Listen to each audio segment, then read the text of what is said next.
عليكم ورحمة الله وبركاته. الحمد لله نحمده ونستعينه ونستغفره ونعوذ بالله من شرور أنفسنا ومن سيئات أعمالنا من يهده الله فلا مضل له ومن يضلل فلا هادي له وأشهد أن لا إله إلا الله وحده لا شريك له وأشهد أن محمدًا عبده ورسوله أما بعد فإن خير الحديث كتاب الله وخير الهدي هدي محمد صلى الله عليه وسلم وشر الأمور محدثاتها وكل محدثة بدعة وكل بدعة ضلالة وكل ضلالة في النار. قال الله تعالى في كلامه المجيد: أعوذ بالله من الشيطان الرجيم. يا أيها الذين آمنوا لا تتخذوا آباءكم وإخوانكم أولياء إن استحبوا الكفر على الإيمان ومن يتولهم منكم فأولئك هم الظالمون. قل إن كان آباؤكم وأبناؤكم وإخوانكم وأزواجكم وعشيرتكم وأموال اقترفتموها وتجارة تخشون كسادها ومساكن ترضونها أحب إليكم من الله ورسوله وجهاد في سبيله فتربصوا حتى يأتي الله بأمره والله لا يهدي القوم الفاسقين. উপস্থিত মুসলিম ভাতৃবৃন্দ, মহিলা মুসাল্লায় মা বোনেরা, যাবতীয় প্রশংসা আল্লাহর জন্য। শত সহস্র দরুদ ও সালাম বর্ষিত হোক মুহাম্মদুর রাসূলুল্লাহ সাল্লাল্লাহু আলাইহি ওয়াসাল্লামের উপর,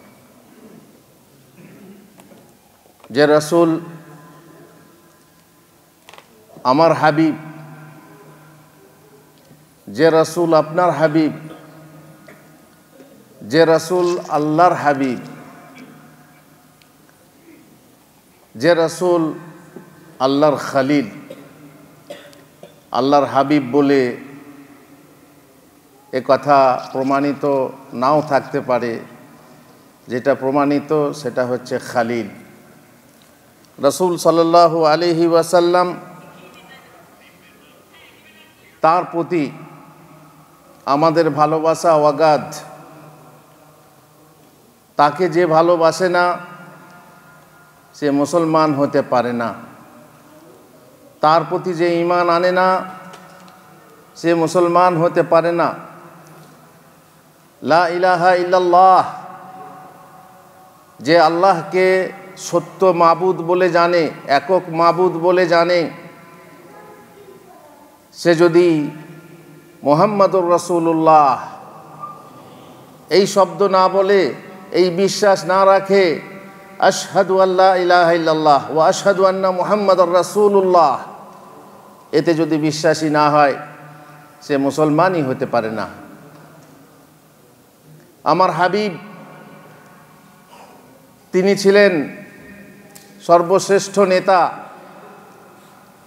আমার হাবিব, যিনি ছিলেন সর্বশ্রেষ্ঠ পিতা, যিনি ছিলেন সর্বশ্রেষ্ঠ সন্তান, যিনি ছিলেন সর্বশ্রেষ্ঠ স্বামী, যিনি ছিলেন সর্বশ্রেষ্ঠ কমান্ডার, যিনি ছিলেন সর্বশ্রেষ্ঠ রাষ্ট্রনেতা, যিনি ছিলেন সর্বশ্রেষ্ঠ রাজনীতিবিদ, যিনি ছিলেন সর্বশ্রেষ্ঠ ভেষজবিদ, যিনি ছিলেন সর্বশ্রেষ্ঠ মানুষের মনে স্থান লাভকারী একজন ব্যক্তিত্ব।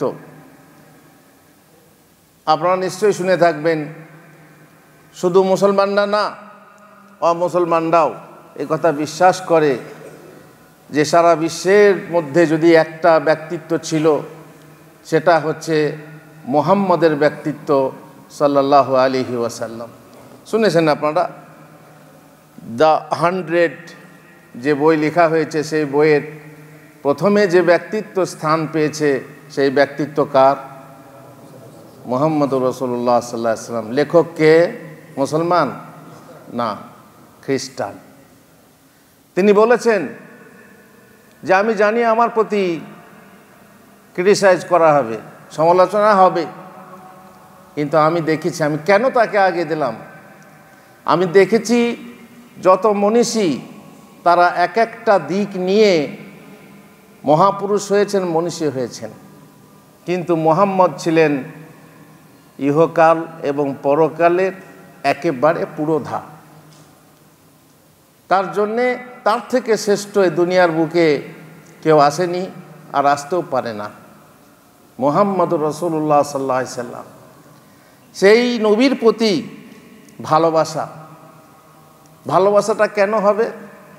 যেহেতু তিনি আমাদের পথপ্রদর্শক, যেহেতু তিনি আল্লাহর পক্ষ থেকে প্রেরিত হয়ে আমাদেরকে পথ প্রদর্শন করার জন্য এসেছিলেন, যেহেতু তিনি আমাদেরকে জাহান্নাম থেকে মুক্তি দিয়ে জান্নাতের পথ প্রদর্শন করে গেছেন, তাই তাকে আমাদেরকে ভালোবাসতে হবে।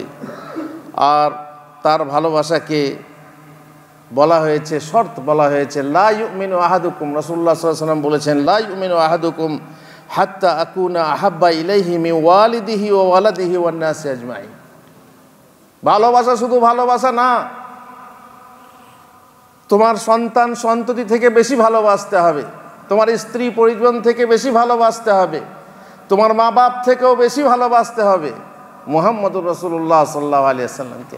এমনকি তোমার নিজের জীবন থেকেও বেশি ভালোবাসতে হবে মুহাম্মদুর রাসূলুল্লাহ সাল্লাল্লাহু আলাইহি ওয়াসাল্লামকে।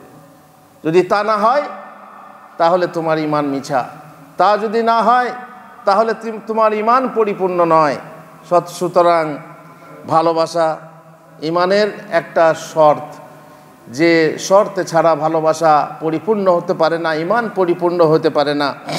এই জন্যেই আল্লাহ তাআলা কোরআনে বলেছেন, যেটা আমি প্রথমেই পাঠ করেছি, ইয়া আইয়ুহাল্লাযীনা আমানু লা তাত্তাখিযু আবাআকুম ওয়া ইখওয়ানাকুম আউলিয়া ইন ইসতাহাব্বুল কুফরা আলাল ঈমান। আমাদের সম্পর্ক আছে, রক্তের সম্পর্ক আছে, আমাদের সম্পর্ক আছে যেটা আত্মীয়তার সম্পর্ক, কিন্তু ঈমানি সম্পর্ক যেটা, কোনটা বেশি বড়, কোনটা বেশি মজবুত? কোন সম্পর্ক বেশি মজবুত? ঈমানি সম্পর্ক হচ্ছে বেশি মজবুত। রক্তের সম্পর্কে ব্যাপার তো আপনি জানেন, আপনি নিজের ঘর সংসার নিয়ে কল্পনা করে দেখুন, ভেবে দেখুন যে এই সম্পর্কের দৃঢ়তা কতটুকু আছে, এই সম্পর্কের মানে অবস্থান কতটুকু আছে। কিন্তু ঈমানি সম্পর্ক, যে ঈমানি সম্পর্কের পিছনে কোনো স্বার্থ নেই, যে ঈমানি সম্পর্কের পিছনে কোনো মাসলাহাত নেই, যে ঈমানি সম্পর্কে শুধু থাকে মাত্র যে রাসূলুল্লাহ সাল্লাল্লাহু আলাইহি ওয়াসাল্লাম যিনি আমাদেরকে পথ প্রদর্শন করেছেন তাকে ভালোবাসা এবং নিঃস্বার্থ ভালোবাসা। প্রত্যেক ভালোবাসার পিছনে স্বার্থ থাকে। যেমন বাবা তার ছেলেকে ভালোবাসে, ছেলে তার বাবাকে ভালোবাসে, এই ভালোবাসার পেছনে স্বার্থ নেই। বলে মায়ের ভালোবাসা নিঃস্বার্থ ভালোবাসা।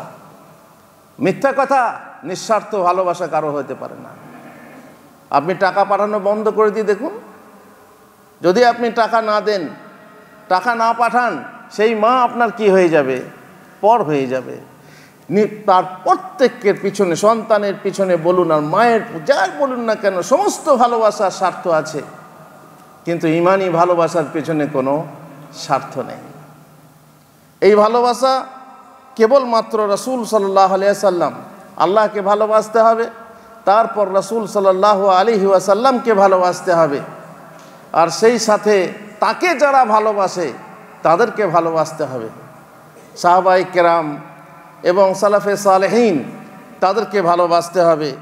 আল্লাহ তাআলা বলছেন, হে ঈমানদাররা, তোমরা তোমাদের পিতাকে, তোমাদের ভ্রাতাদেরকে নিজেদের অভিভাবক গণ্য করো না, ইনস্তাহাবুল কুফরা আলাল ঈমান, যদি তারা ঈমানের ওপরে কুফরিকে প্রাধান্য দেয়, যদি তারা কাফের হয় তারা তোমার কেউ না। তবে হ্যাঁ, মা বাপ যদি কাফের হয় তাদের একটা হক আছে, দুনিয়াতে একটা হক আছে, জন্ম দিয়েছে বলেই তাদের একটা হক আছে। সেটা কি? ওয়াসাহিবহুমা ফিদ দুনিয়া মারুফা, দুনিয়ার বুকে তাদের সঙ্গে সৎভাবে বসবাস করো, তাদেরকে ফেলা যাবে না, তাদের সঙ্গে সৎভাবে বসবাস করো, কিন্তু তারা ইমানের দিক থেকে কেউ নয়। কথা আপনারা জানেন যে সাহাবায়ে কেরাম নিজের ভাই ব্রাদার থেকে, নিজের বাবার থেকেও রাসূলুল্লাহ সাল্লাল্লাহু আলাইহি সাল্লামকে কি দিয়েছেন?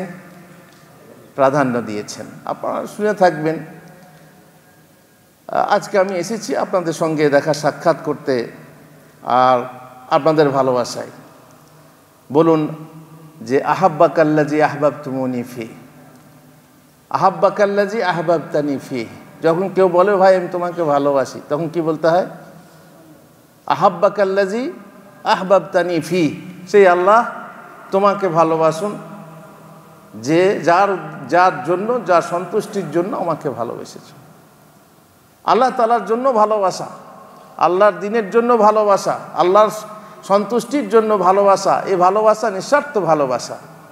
সাহাবায়ে কেরাম সেই ভালোবাসা বাসতেন রাসূলুল্লাহ সাল্লাল্লাহু আলাইহি ওয়াসাল্লামকে। আপনারা প্রসিদ্ধ ঘটনা জানেন, আমি খালি ইশারা দিচ্ছি, ইঙ্গিত দিচ্ছি, কারণ অনেক কথা আছে, সময় পাবো না বলতে। যখন এক যুদ্ধে মুনাফিকরা বলল যে এরা যুদ্ধ করতে পারে নাকি, এরা হচ্ছে পেটুক, এবং রাসূল তার সাহাবাদেরকে নিয়ে ঠাট্টা ব্যঙ্গ বিদ্রূপ করতে লাগলো। সেটাকে মুনাফিকদের সর্দার, তার নাম কি? আব্দুল্লাহ বিন উবাই ইবনে সালুল। তার ছেলের নাম কি? আব্দুল্লাহ। তখন আল্লাহ তাআলার পক্ষ থেকে আকাশবাণী হচ্ছে। ইবনে ওমর বলছেন, আমি গিয়ে আল্লাহ রাসূল সাল্লাল্লাহু আলাইহি ওয়াসাল্লামকে আমি খবর করব, গিয়ে দেখছি তার আগে খবর হয়ে বসে আছে। ইয়াহযারুল মুনাফিকুনা আন তুনাজ্জালা আলাইহিম সূরাতুন তুনাব্বিউহুম বিমা ফি কুলুবিহিম কুল ইস্তাহজিউ ইন্নাল্লাহা মুখরিজুম মা তাহযারুন। মুনাফিকরা ভয় করছে যে কোরআনের আয়াত নাযিল হলে হয়তো আমাদের খবর ফাঁস হয়ে যাবে, কিন্তু আল্লাহ তাআলা তাদের মনের খবর, তাদের কথাবার্তা, তাদের গোপনের কথাবার্তা প্রকাশ করে দেবেন। তারা ভয় করছে। তো তারা যদি ওয়ালা ইনসা আলতাহুম লা ইয়াকুলুন্না ইন্নামা কুন্না নাখুদু ওয়া নালআব, ধরা হলো তোমরা এই কথা বলেছো আমাদের বিরুদ্ধে, তখন তারা বলছে আমরা একটু হাসি ঠাট্টা করছিলাম, রসিকতা করছিলাম আর কি। তোমরা আর কিছু হাসি রসিকতার আর কোনো জিনিস পাওনি? রসিকতা করছো আবিল্লাহি ওয়া রাসূলিহি, আবিল্লাহি ওয়া আয়াতিহি ওয়া রাসূলিহি কুনতুম তাস্তাহজিউন। কোন বিষয় পাওনি? আল্লাহ নিয়ে, আয়াত নিয়ে, রাসূল নিয়ে ঠাট্টা ব্যঙ্গ বিদ্রূপ করছো। লা তা'তাযিরু কাদ কাফারতুম, তোমরা ওজর পেশ করো না, তোমরা কাফের হয়ে গেছো। তারপরে একথাও বলেছিল, লা ইরজা'না ইলাল মাদিনাতি লা ইখরিজান্না আল আযযু মিনহুল আযাল। আব্দুল্লাহ বিন উবাই বলেছিল যে আমরা যদি মদিনায় ফিরে যাই, এই যুদ্ধ থেকে মদিনায় যদি ফিরে যাই, তো আমাদের মধ্যে সম্মানী ব্যক্তি এই অসম্মানী ব্যক্তিকে মদিনা থেকে বের করে দেবে। কে বলছে? কাকে, যার জন্য বলছে? রাসূলুল্লাহ সাল্লাল্লাহু আলাইহি ওয়াসাল্লামের জন্য। আল্লাহু আকবার। আল্লাহ বলেন কুল্লিল্লাহিল ইজ্জাতু ওয়া লিরাসূলিহি ওয়া লিল মুমিনিন ওয়ালাকিন্নাল মুনাফিকিনা লা ইয়ালামুন। ইজ্জত রাসূলের জন্য, ইজ্জত আল্লাহর জন্য, ইজ্জত রাসূলের জন্য, ইজ্জত মুমিনদের জন্য, কিন্তু মুনাফিকরা জানে না। যাই হোক, যখন এই কথা হলো, কথা বলা বলি হলো যে তার বিচার হবে ইত্যাদি ইত্যাদি, আর আব্দুল্লাহ বিন উবাই এই কথা বলেছে, তখন মদিনার ফিরে এসে যখন মানে কানাকানি চলছে যে হয়তো তার শাস্তি হবে, হয়তো তাকে হত্যা করা হবে, ছেলে আব্দুল্লাহ গিয়ে বলছেন, ইয়া রাসূলুল্লাহ, আপনি কি আমার আব্বাকে হত্যা করতে চান? ইয়া রাসূলুল্লাহ, যদি আপনি হত্যা করতে বলেন আমি নিজে তার মুন্ডু কেটে নিয়ে এসে আপনার সামনে রেখে দেবো। আর এটা করবেন না যে আমার আব্বাকে অন্য কেউ হত্যা করে, তাহলে আমি আমার আব্বাকে আমার আব্বার হত্যাকারীকে আমি চোখের সামনে দেখতে পারবো না, আমাকে হুকুম করুন, আমি নিজে তাকে হত্যা করে নিয়ে আসবো। মদিনার দরবার কি বসে সেই সিংহদ্বারে গিয়ে দাঁড়িয়ে থেকে যখন বাবা ফিরছে তখন বলছে তোমাকে মদিনা ঢুকতে দেওয়া হবে না যতক্ষণ না রাসূলুল্লাহ সাল্লাল্লাহু আলাইহি সাল্লাম অনুমতি দিয়েছে। তুমি এই কথা বলেছো, রাসূলের জন্য এই কথা বলেছো, আল্লাহর কসম তুমিই হচ্ছ নিকৃষ্ট, রাসূল হচ্ছেন মহাসম্মানিত। এইভাবে বহু ঘটনা আছে, যে ঘটনা আপনারা শুনে থাকবেন বহু ওয়াজ নসিহতে, বহু জলসাতে। আর ইউটিউব তো মাশাআল্লাহ পকেটে ভরাই আছে, যার তার শুনছি, আর হুজুর এটা কি ঠিক, এটা কি ঠিক, ওটা কি ঠিক। খবরদার, ইউটিউবে যার তার কথা শুনবেন না। একমাত্র পরিচিত মানহাজের লোক, আকিদার লোক যদি বুঝতে পারেন যে সহি মানহাজের সহি আকিদা, তার কথা শুনুন, আর না হয় ভটকে যাবেন। মোট কথা হলো যে আমার পিতা মাতা, আমার সন্তান, আমার সন্ততি সবারই থেকে রাসূলুল্লাহ সাল্লাল্লাহু আলাইহি ওয়াসাল্লামকে ভালোবাসতে হবে। তাদেরকে অভিভাবক রূপে গ্রহণ করতে পারো না যারা ইমানের উপরে কুফরিকে প্রাধান্য দেয়। ওয়া মা ইয়াতাওয়াল্লাহু মিনকুম ফাউলাইকা হুমুজ জালিমুন। আর যারা তাদেরকে অভিভাবক গ্রহণ করবে, বন্ধুরূপে গ্রহণ করবে, তারা হবে জালেম। তারপরে আল্লাহ বলছেন কুল ইন কানা আবাউকুম ওয়া আবনাউকুম, বলো যদি তোমাদের পিতা, যদি তোমাদের ছেলে সন্তান, তোমাদের ভাই ব্রাদার, তোমাদের স্ত্রী পরিজন, তোমাদের কি বলে বংশধর বা বংশের লোকেরা, এবং সেই মাল যে মালের তোমরা যে মাল উপার্জন করেছো, আর সেই ব্যবসা যে ব্যবসায় মন্দা পড়ার ভয় করো, আর সেই ঘর বাড়ি যেটা যা সব তোমরা পছন্দ করো, সেটা যদি আল্লাহ থেকে, তার রাসূল থেকে এবং আল্লাহর পথে জিহাদ থেকে বেশি ভালোবাসার হয়, বেশি পছন্দের হয়, বেশি প্রিয় পাত্র হয়, তাহলে অপেক্ষা করো আল্লাহর নির্দেশ আসা পর্যন্ত।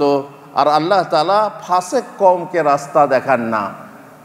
এখানে উদ্দেশ্য হলো যে ইমানি সম্পর্ক হচ্ছে সুদৃঢ়, আর তার থেকে যে রক্তের সম্পর্ক সেটা হচ্ছে দুর্বল।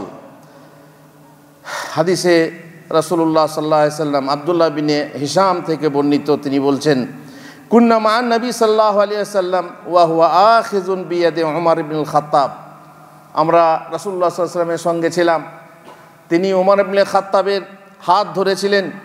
ফাকালা লাহু উমর, ওমর বললেন ইয়া রাসূলুল্লাহ লা আনতা আহাব্বু ইলাইয়া মিন কুল্লি শাই ইল্লা মিন নাফসি। ইয়া রাসূলুল্লাহ, আপনি আমার কাছে আমার সমস্ত জিনিস থেকে প্রিয়, কিন্তু আমার নিজের থেকে নয়। মানে আমি আমার নিজের থেকে, আমার নিজের আত্মা, নিজের জীবন থেকে আমি আপনাকে বেশি ভালোবাসতে পারিনি। রাসূলুল্লাহ সাল্লাল্লাহু আলাইহি সাল্লাম বললেন লা ওয়াল্লাযী নাফসি বিয়াদিহি হাত্তা আকুনা আহাব্বা ইলাইকা মিন নাফসিকা।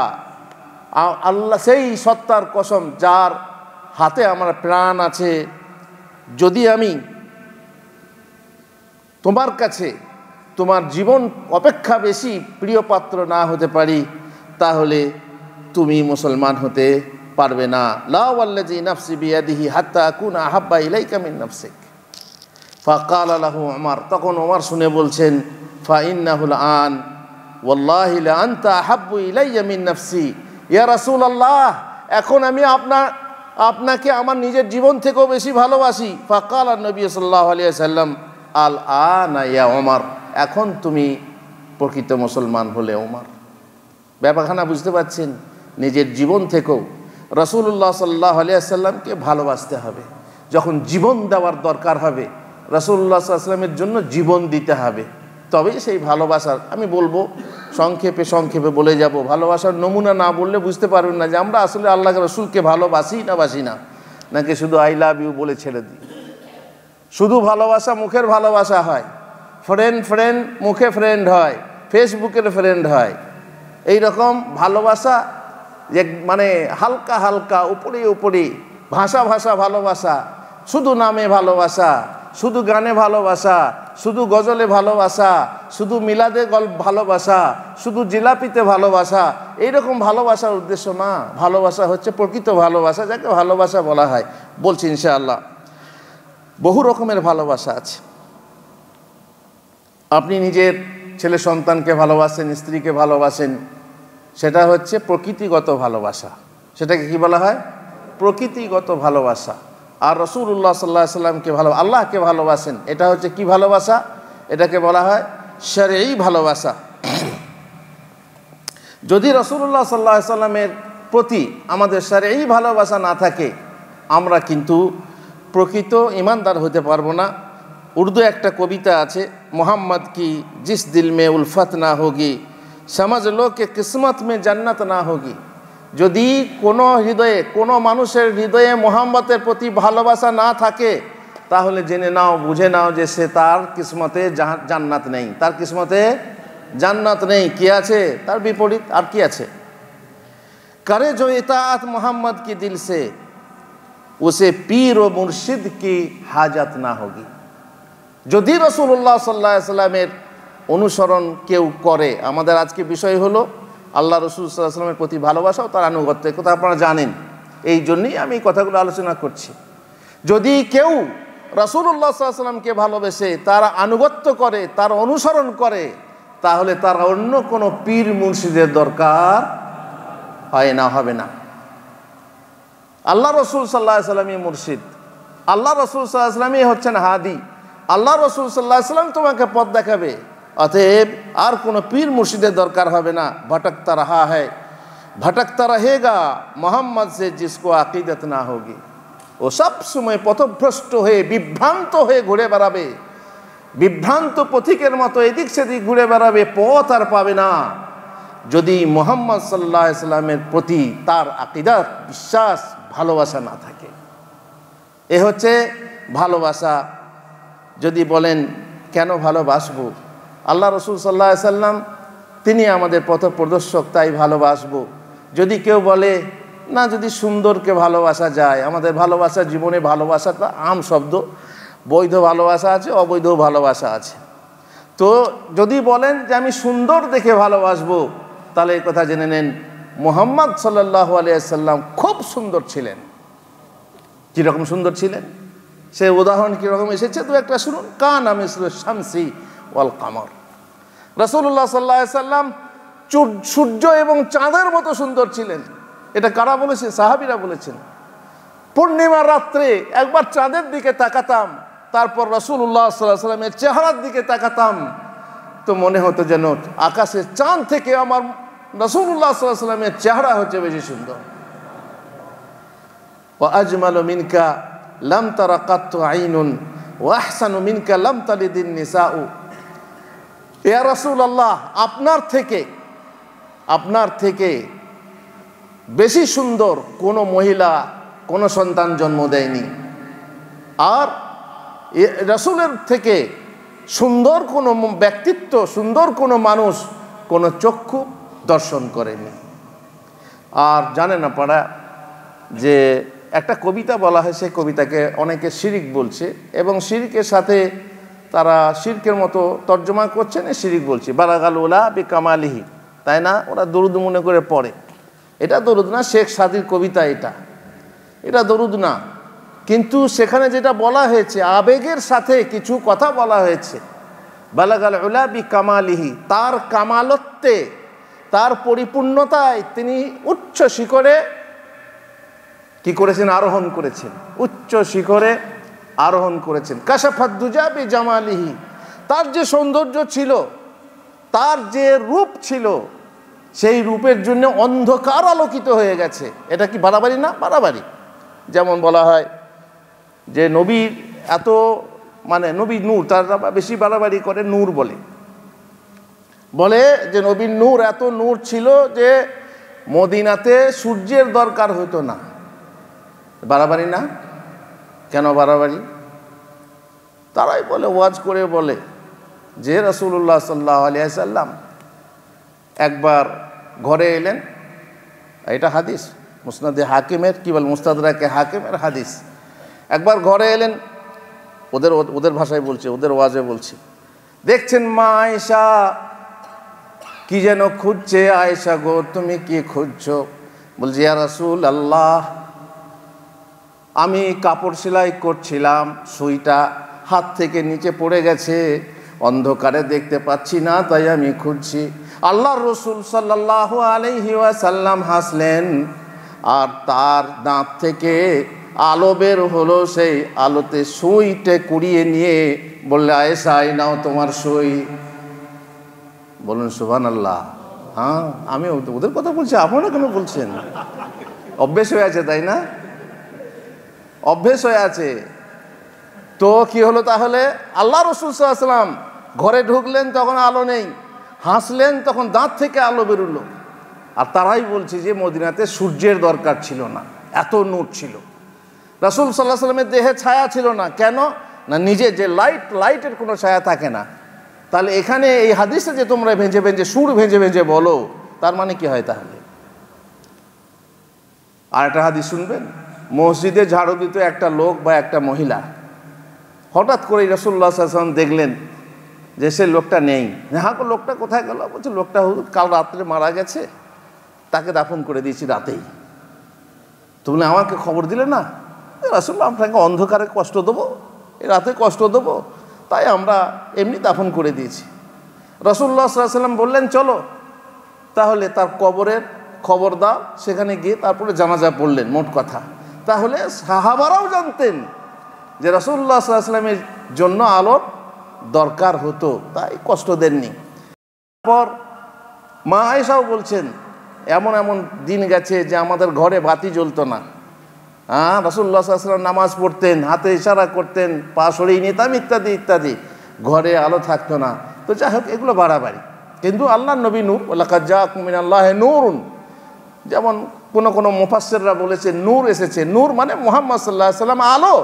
একে সিরাজে মুনিরও বলা হয়েছে তাকে। তো সিরাজে মুনির মানে এই নয় যে জ্বলন্ত বাতি, মানে তার একটা উপমা দিয়ে বলা হয়েছে। নূর যদি হয় তো তার নবুয়তের নূর, তিনি লাইট, নিজেই নূর, তা নয়। এটা হচ্ছে রূপক শব্দ, সেই হিসাবে নূর। সুতরাং তার চেহারা ছিল সূর্যের মতো বলে সূর্য ছিলেন না, তার চেহারা মানে উজ্জ্বল ছিল। তার চেহারা চাঁদের মতো মানে চাঁদ ছিলেন না, কিন্তু চাঁদ থেকে সুন্দর ছিলেন। ব্যাস। তারপরে হাসান বিন সাবিত একজন কবি, তিনি তার প্রশংসায় বলছেন খলিকতা মুবাররাআন আন কুল্লি আইব। রাসূলুল্লাহ, আপনি প্রত্যেক ত্রুটি থেকে ত্রুটিহীন অবস্থায় জন্মগ্রহণ সৃষ্টি হয়েছেন। আপনি জন্ম নিয়েছেন, কোনো ত্রুটি আপনার মধ্যে নেই, এত সুন্দর। কাআন্নাকা খুলিকতা কামা তাশা, যেন আপনি ওই রকম সৃষ্টি হয়েছেন যেমন আপনি নিজে চেয়েছেন। আমরা যদি নিজে এখতিয়ার করে নিয়ে আসতাম, ওই যে আমাদের অনেকে বলে কপালে লিখিয়ে নিয়েছিলাম, বলে না কপালে কেউ নিজে লিখে নিয়ে আসে, তাহলে এইটা লিখে নিয়ে আসতেন যে বিদেশে থেকে কষ্ট করে ছেলে মেয়ে ছেড়ে এত কষ্ট করবেন? যদি আপনি নিজের চেহারাটাকে নিজের মতো করে বানিয়ে আনতে পারতেন, তো এইরকম কালো, এরকম খাঁদা, এরকম নাক মোটা, এরকম চেহারা কি হতেন? ভালো চেহারা নিয়ে আসতেন। নিজে আনলে পরে নিজের মতো তৈরি করে আনতেন। কবি হাসান বিন সাবিত বলছেন কাআন্নাকা খুলিকতা কামা তাশা, যেন আপনি নিজের রূপ নিজে এখতিয়ার করে নিয়ে এসেছেন। আল্লাহু আকবার, কি সুন্দর ছিলেন তিনি। এই জন্যেই উর্দু কবি বলেছেন হুসনে ইউসুফ দামে ঈসা ইয়াদি বাইদা দারি আঁচে খোবা হামাদারান তু তানহা দারি। ফার্সি কবিতা, যেখানে উর্দু কবিতা না, ফার্সি কবিতা, যেখানে বলেছেন ইউসুফের সৌন্দর্য, ইউসুফের ব্যাপারে বলা হয়েছে অর্ধেক সৌন্দর্য তাকে দেওয়া হয়েছিল, পৃথিবীর সৌন্দর্য, যার সৌন্দর্য দেখে মেয়েরা কি করে দিয়েছিল? আপেল না কেটে হাত কেটে দিয়েছিল, আঙ্গুল কেটে দিয়েছিল, এত রূপ ছিল। হ্যাঁ, তো সেই রূপ, তার যে রূপ ছিল তার থেকেও বেশি রূপ তোমার রাসূলুল্লাহ। দামে ঈসা আলাইহিস সালাম ফুঁক দিলে রোগ ভালো হয়ে যেত, অন্ধত্ব দূর হয়ে যেত, তাই না? আবার আল্লাহর ইচ্ছাতে মুর্দাকে জীবিত করতে পারতেন। আর তার দাম থেকে রাসূলুল্লাহর দাম ছিল বেশি, যে দোয়া করতেন আল্লাহ তাআলা কবুল করতেন। আর মুসার ছিল কি সাদা হাত, ওই বগলে ভরলে সাদা হয়ে যেত, উজ্জ্বল হয়ে যেত, তার মানে তার ছিল মুজেজা। আর রাসূল সাল্লাল্লাহু আলাইহি সাল্লামের বহু মুজেজা ছিল, সেসব মুজেজার ব্যাপার আপনারা শুনেছেন। আর সব থেকে বড় মুজেজা ছিল আল কোরআন। ওরা সব যা কিছু রেখেছে, যা কিছু ছিল তাদের মুজেজা, তার থেকে সবার থেকে আপনার মুজেজা সব থেকে উচ্চ, সব থেকে বড়। ভালোবাসবেন যদি বলেন যে আমি সৌন্দর্য দেখে রাসূলকে ভালোবাসবো, তো রাসূল ছিলেন সবার সুন্দর, সর্বসুন্দর, সর্বাঙ্গ সুন্দর। আর মা বোনদেরকে বলি, সর্বাঙ্গ সুন্দর ছিলেন দাড়ি রাখা অবস্থায়, দাড়ি চাঁচা অবস্থায় না। সুন্দরটা ছিলেন দাড়ি রাখা অবস্থায়, দাড়ি না রাখা অবস্থায় নয়। যেমন আমাদের অনেকে মনে করে যে দাড়ি রাখাটা, হুজুর জান্নাতে কিন্তু দাড়ি থাকবে না, কেন? সৌন্দর্যের জন্যই তো। হ্যাঁ, দাড়ি জান্নাতে থাকবে না সেটা তোমার দেখি, এখন দুনিয়াতে আল্লাহ তাআলা পরীক্ষার জন্য দিয়েছেন, কি করব? আবার বলেছেন ছেড়ে দিতে হবে। আল্লাহর নবী সাল্লাল্লাহু আলাইহি ওয়াসাল্লাম দাড়ি রাখা অবস্থাতেই সবার সুন্দর ছিলেন। এই অবস্থায় যে সুন্দর মনে করবে না, সে মহিলার বুকে ঈমান পরিপূর্ণ থাকতে পারে না। সুতরাং তিনি ছিলেন সুন্দর। যদি আপনি ভালোবাসেন তাকে সৌন্দর্যের জন্য ভালোবাসেন, যদি আপনি তাকে ভালোবাসেন তার সুন্নাহ অনুযায়ী ভালোবাসেন, যদি আপনি তাকে ভালোবাসেন তার পথের অনুযায়ী ভালো, তার যে পথ ছিল, তার যে মত ছিল, তার যে আদর্শ ছিল, তার যে চরিত্র ছিল, তার জন্য তাকে ভালোবাসেন। এবার চলুন সংক্ষেপে বলার পরে ভালোবাসার ফল কি বলছি। ভালোবাসার ফল হচ্ছে যে যদি আপনি তাকে ভালোবাসতে পারেন, তাহলে আপনার ঈমানের মিষ্টতা, আপনার ঈমানের স্বাদ আপনি পাবেন। যেহেতু রাসূলুল্লাহ সাল্লাল্লাহু আলাইহি ওয়াসাল্লাম বলছেন, সালাসুম মান কুন্না ফীহি ওয়াজাদা বিহিন্না হালাওয়াতাল ঈমান। তিনটে জিনিস যার মধ্যে হবে সে ঈমানের মিষ্টতা পাবে, ঈমানের স্বাদ পাবে। আমরা সবাই ঈমানের স্বাদ পেয়েছি কি? না। কিছু কিছু জিনিস আছে দেখলে মনে হয় লোকটা ঈমানের স্বাদ পেয়েছে। আমরা যারা নামাজ পড়লাম, নামাজের স্বাদ পেয়েছি কি? বলুন, বুকে হাত রেখে বলুন যে আপনি যে নামাজ পড়লেন, নামাজের স্বাদ পেয়েছেন? হ্যাঁ, আপনাকে যদি একটা কেরালার সাথে বসিয়ে দেওয়া হয়, সে আপনার করমর করমর করলা ভাষা বলছে আর আপনি আপনার বাংলা ভাষা বলছেন, জিজ্ঞাসা করি কেমন কথা বলে কেমন লাগলো? যদি আপনার বউ স্ত্রী যদি কেরালাভাষী হয় আর আপনি বাংলাভাষী, কথা বলে কেমন মজা লাগবে? স্বাদ পাবেন? আপনি আপনার নামাজের স্বাদ পাবেন না। কেন পাবেন না? আপনি আপনার যার সঙ্গে কথা বলছেন, ইন্নামাল মুসাল্লি ইউনাজি রাব্বা, মুসল্লি রবের সঙ্গে মোনাজাত করে। মোনাজাত করা মানে কি? মোনাজাত করা মানে শুধু হাত তুলে দোয়া করা নয়। মোনাজাত করা মানে হচ্ছে কানে কানে কথা বলা। যেমন স্বামী স্ত্রীতে বলে, দূরে কেউ থাকলে আস্তে আস্তে গোপনে কথা বলে, গোপন কথা বলে, সেই রকম মোনাজাত রবের সাথে হয়। সেই মোনাজাতের মিষ্টতা কখন পাবে? যখন তার ভাষা বুঝবে, যখন তাকে বোঝাতে পারবে। আর আমরা আল্লাহকে যা বলছি তা বুঝি কি? নারকেলের খোসার ওপরে কামড় মারছি, নারকেলের ভিতরে যে সাদা মতো শ্বাসটা আছে পৌঁছাতে পারিনি। মিষ্টতা পাবো? মিষ্টি তো ওখানে আছে, মিষ্টি তো আর সেই ছালের ওপরে নেই, খোসার ওপরে নেই। খোসা কামড়াতে গেলে দাঁত ভেঙে যাবে, ভিতরে ঢুকতে হবে। এবং তার শ্বাস, যেটা সাদা শ্বাস যখন আমরা পাবো, তখন আমরা ঈমানের স্বাদ পাবো, তখন আমরা নামাজের স্বাদ পাবো। এই জন্যে নামাজে যা আছে, যা বলছি আল্লাহর সাথে, তা যদি আমাদের মনের ভিতরে না থাকে, তাহলে জানবেন যে আমাদের নামাজের মিষ্টতা আমাদের পাচ্ছি না, হচ্ছে না।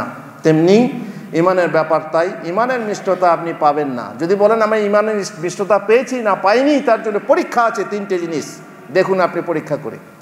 নম্বর 1, আয়াকুন আল্লাহ ওয়া রাসূলুহু আহাব্বা ইলাইহি মিম্মা সিওয়াহুমা। রাসূলুল্লাহ সাল্লাল্লাহু আলাইহি, আল্লাহ এবং তার রাসূল তার কাছে সমস্ত জিনিস থেকে কি হবে? ভালোবাসার পাত্র হবে।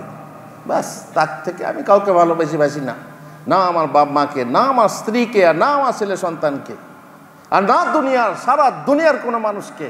একমাত্র বেশি ভালোবাসি কাকে? মানুষের মধ্যে রাসূলুল্লাহ সাল্লাল্লাহু আলাইহি সাল্লামকে আর আমার রব তো আছেনই। ওয়া আই ইউহিব্বাল মারউ লা ইউহিব্বুহু ইল্লা লিল্লাহ। যখন সে ভালোবাসবে, যখন কোনো মানুষকে ভালোবাসবে, তখন ভালোবাসাটা কিসের জন্য হবে? নিঃস্বার্থ হবে। ভালোবাসাটা কিসের জন্য হবে? একমাত্র আল্লাহর সন্তুষ্টির জন্য ভালোবাসাটা হবে। দুনিয়ার বুকে ওনার সাথে ভালোবাসা আছে, কি ব্যাপার? না, ওনার একটা দোকান আছে, তো দোকানে গেলে পরে মালটা বেশ ভালো রেটে পাওয়া যায়। ওনাকে ভালোবাসেন কেন? এই জন্য ভালোবাসি, যেহেতু ওনার মাজরা আছে। এখানে মাজরা আছে তো নাকি? মাজরাতে অনেকে কাজ করেন, ওনার সঙ্গে যোগাযোগ আছে, বেশ সবজি টবজি পাওয়া যায়, এই জন্য ভালোবাসা আছে। ওনার সঙ্গে ভালোবাসা কেন? না, উনি ডাক্তার মানুষ, তো সময়ে দরকার হলে কাজ লাগবে। এইভাবে এক একজনের সাথে এক ভালোবাসার এক একটা কারণ থাকে। ভালোবাসাটা শুরু হয় ভালো লাগা থেকে। এটা তো যারা ভালোবাসা, যারা আমার বই পড়েছেন প্রেম রোগ, তারা জানেন ভালো লাগা থেকে ভালোবাসাটা শুরু হয়। তো সেই ভালোবাসাটা ভালো লাগা থেকে শুরু হয়। যাকে ভালো লাগবে, এটা আপনার স্বার্থের জন্য ভালো লাগা, যে লোকটা এরকম তাই আমি ওকে ভালোবাসি, ওর সুন্দর, দেখতে সুন্দর তাই ওকে। যেমন আমরা পার্থিব জগতের বিশেষ করে কি বলে ফ্রেন্ড, গার্লফ্রেন্ড আর বয়ফ্রেন্ড, এইসব চয়েসের ক্ষেত্রে বা স্বামী স্ত্রী চয়েসের ক্ষেত্রে আমরা প্রাধান্য দিয়ে থাকি কাকে? রূপকে। তো সেই লোকটাকে ভালোবাসে কি জন্য? আল্লাহর জন্য। যেহেতু আল্লাহ তাকে ভালোবাসেন, অথবা সে আল্লাহকে ভালোবাসে। এই রকম যদি আপনার মনটা হয়, তাহলে আপনি পরীক্ষাতে পাশ করেছেন, আপনার কি হয়েছে? আপনি ঈমানের মিষ্টতা পেয়েছেন। আর 3 নম্বর লক্ষণ হচ্ছে ওয়ায়াকুনা ওয়া আই ইয়াকরাহা আন ইয়াউদা ফিল কুফরি কামা ইয়াকরাহা আন ইয়াকযাফা ফিন নার। আগুনে তাকে ফেলে দেওয়া হোক, এটা যেমন সে অপছন্দ করে, আগুনে ফেলে দেওয়া হবে, এটাকে পছন্দ করে, তাকে সে যদি অপছন্দ করে, তার থেকেও বেশি অপছন্দ করে যে আমার যা হবে হোক, তবু আমি আমার দিন থেকে ফিরে যাব না, আমি আমার দিন ত্যাগ করব না, আমি আমার ইসলাম গ্রহণ করেছি, ইসলামের পরে আমি আর ফিরে যাব না। এটা হচ্ছে কিসের পরিচয়? যে আপনি ঈমানের মিষ্টতা পেয়েছেন। ওই যে কিছু ঈমানদার আছে, নাম কা ওয়াস্তে, নাম মুসলমান কিন্তু কাম নাস্তিক হয়ে গেছে, রাসূলকে গালাগালি করছে, আয়েশাকে নিয়ে কত কটু কথা বলছে। এরা ঈমানের স্বাদ তো দূরের কথা, ঈমানই নেই এদের নারকেলই নেই, তো নারকেলের স্বাদ কী পাবে? এদের ঈমানই নেই। তো এরা যা করছে, এরা ভালোবাসায়, তাদের তো ভালোবাসা থাকতেই পারে না, বরং উল্টে কি করছে? ঘৃণা করছে, একদম 180 ডিগ্রি পেছনে। মানে ঈমান কি বলে, ভালোবাসার জায়গাতে ঘৃণা করছে। তো এগুলো হচ্ছে কি, প্রথম বললাম কি, যে এর হচ্ছে ভালোবাসার ফল, যে আপনি ঈমানের নিষ্ঠতা পাবেন। 2 নম্বর হচ্ছে যে ব্যক্তি রাসূলুল্লাহ সাল্লাল্লাহু আলাইহি ওয়াসাল্লামকে ভালোবাসবে, সে ব্যক্তি রাসূলুল্লাহ সাল্লাল্লাহু আলাইহি ওয়াসাল্লামের সাথে জান্নাতে বাস করবে। ভালোবাসা যদি প্রকৃত ভালোবাসা হয়, সেই ভালোবাসার ফলে সেই ব্যক্তি রাসূলুল্লাহ সাল্লাল্লাহু আলাইহি ওয়াসাল্লামের সাথে জান্নাতে বাস করতে পারবে। জান্নাতে বাস করবে মানে কি এক রুমে? না, এটা উদ্দেশ্য নয়। এক রুমে বাস করবে তা নয়, এক রুমে তিনি তার স্ত্রী পরিজন নিয়ে থাকবেন। সেখানে আমরা দেখবো কোথায় থেকে, কারণ কাছে তার সাথে থাকতে পারবেন। যে আমাদের ভাইরা, দিনী ভাইরা কাছাকাছি রয়েছেন, আমি বহু দূরের মানুষ, সেই টানে চলে এলাম, এখানে তাও দূরে, কিন্তু এখানে কাছাকাছি যদি আমাকে ডেকে নেন, যেখানে কাজ করি, তাহলে কি হয়ে গেল? সেটা কাছের ভালোবাসা হলো, থাকতে পেলাম সাথে, সেটা এক ভালোবাসা। কাছে সাথে থাকলে পরে সেটা এক ভালোবাসার ফল পাবে, যে জান্নাতে তার সঙ্গে থাকতে পারবে। তার একটা হাদিস শোনাই, রাসূলুল্লাহ সাল্লাল্লাহু আলাইহি ওয়াসাল্লাম বের হাদিস, আনাস রাদিয়াল্লাহু তাআলা আনহু বলছেন, সাআলান নবী সাল্লাল্লাহু আলাইহি ওয়াসাল্লাম, এক ব্যক্তি, আন্না রাজুলান সাআলান নবী সাল্লাল্লাহু আলাইহি ওয়াসাল্লাম আনিস সাআহ, এক ব্যক্তি রাসূলুল্লাহ সাল্লাল্লাহু আলাইহি ওয়াসাল্লামকে কিয়ামত সম্পর্কে জিজ্ঞাসা করলো।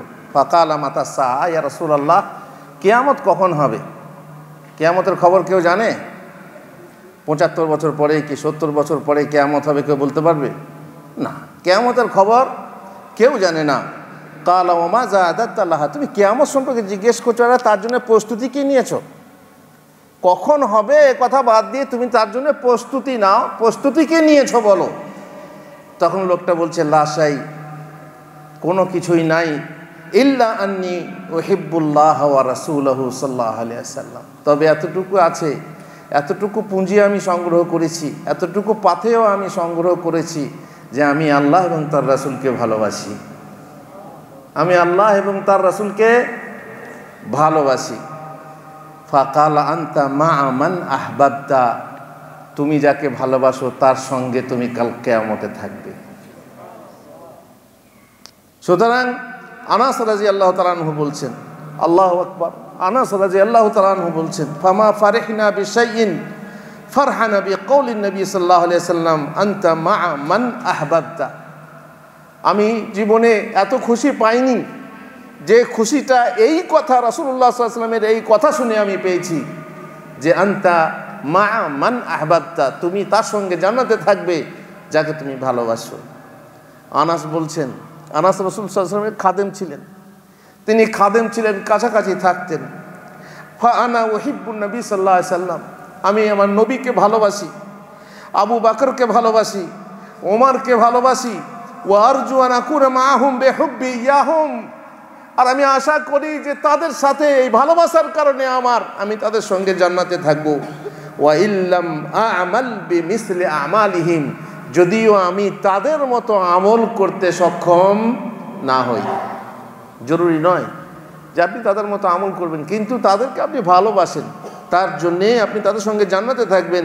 ওয়াহিব্বুস সালিহিনা ওয়ালাস্তু মিনহুম লাআল্লাল্লাহ ইয়ারযুকুনি সালাহা, আমি ভালো লোকদেরকে ভালোবাসি, আমি আশা করি যে আমাকে আল্লাহ তাআলা সালাহ, ভালো বা কল্যাণ দান করবেন।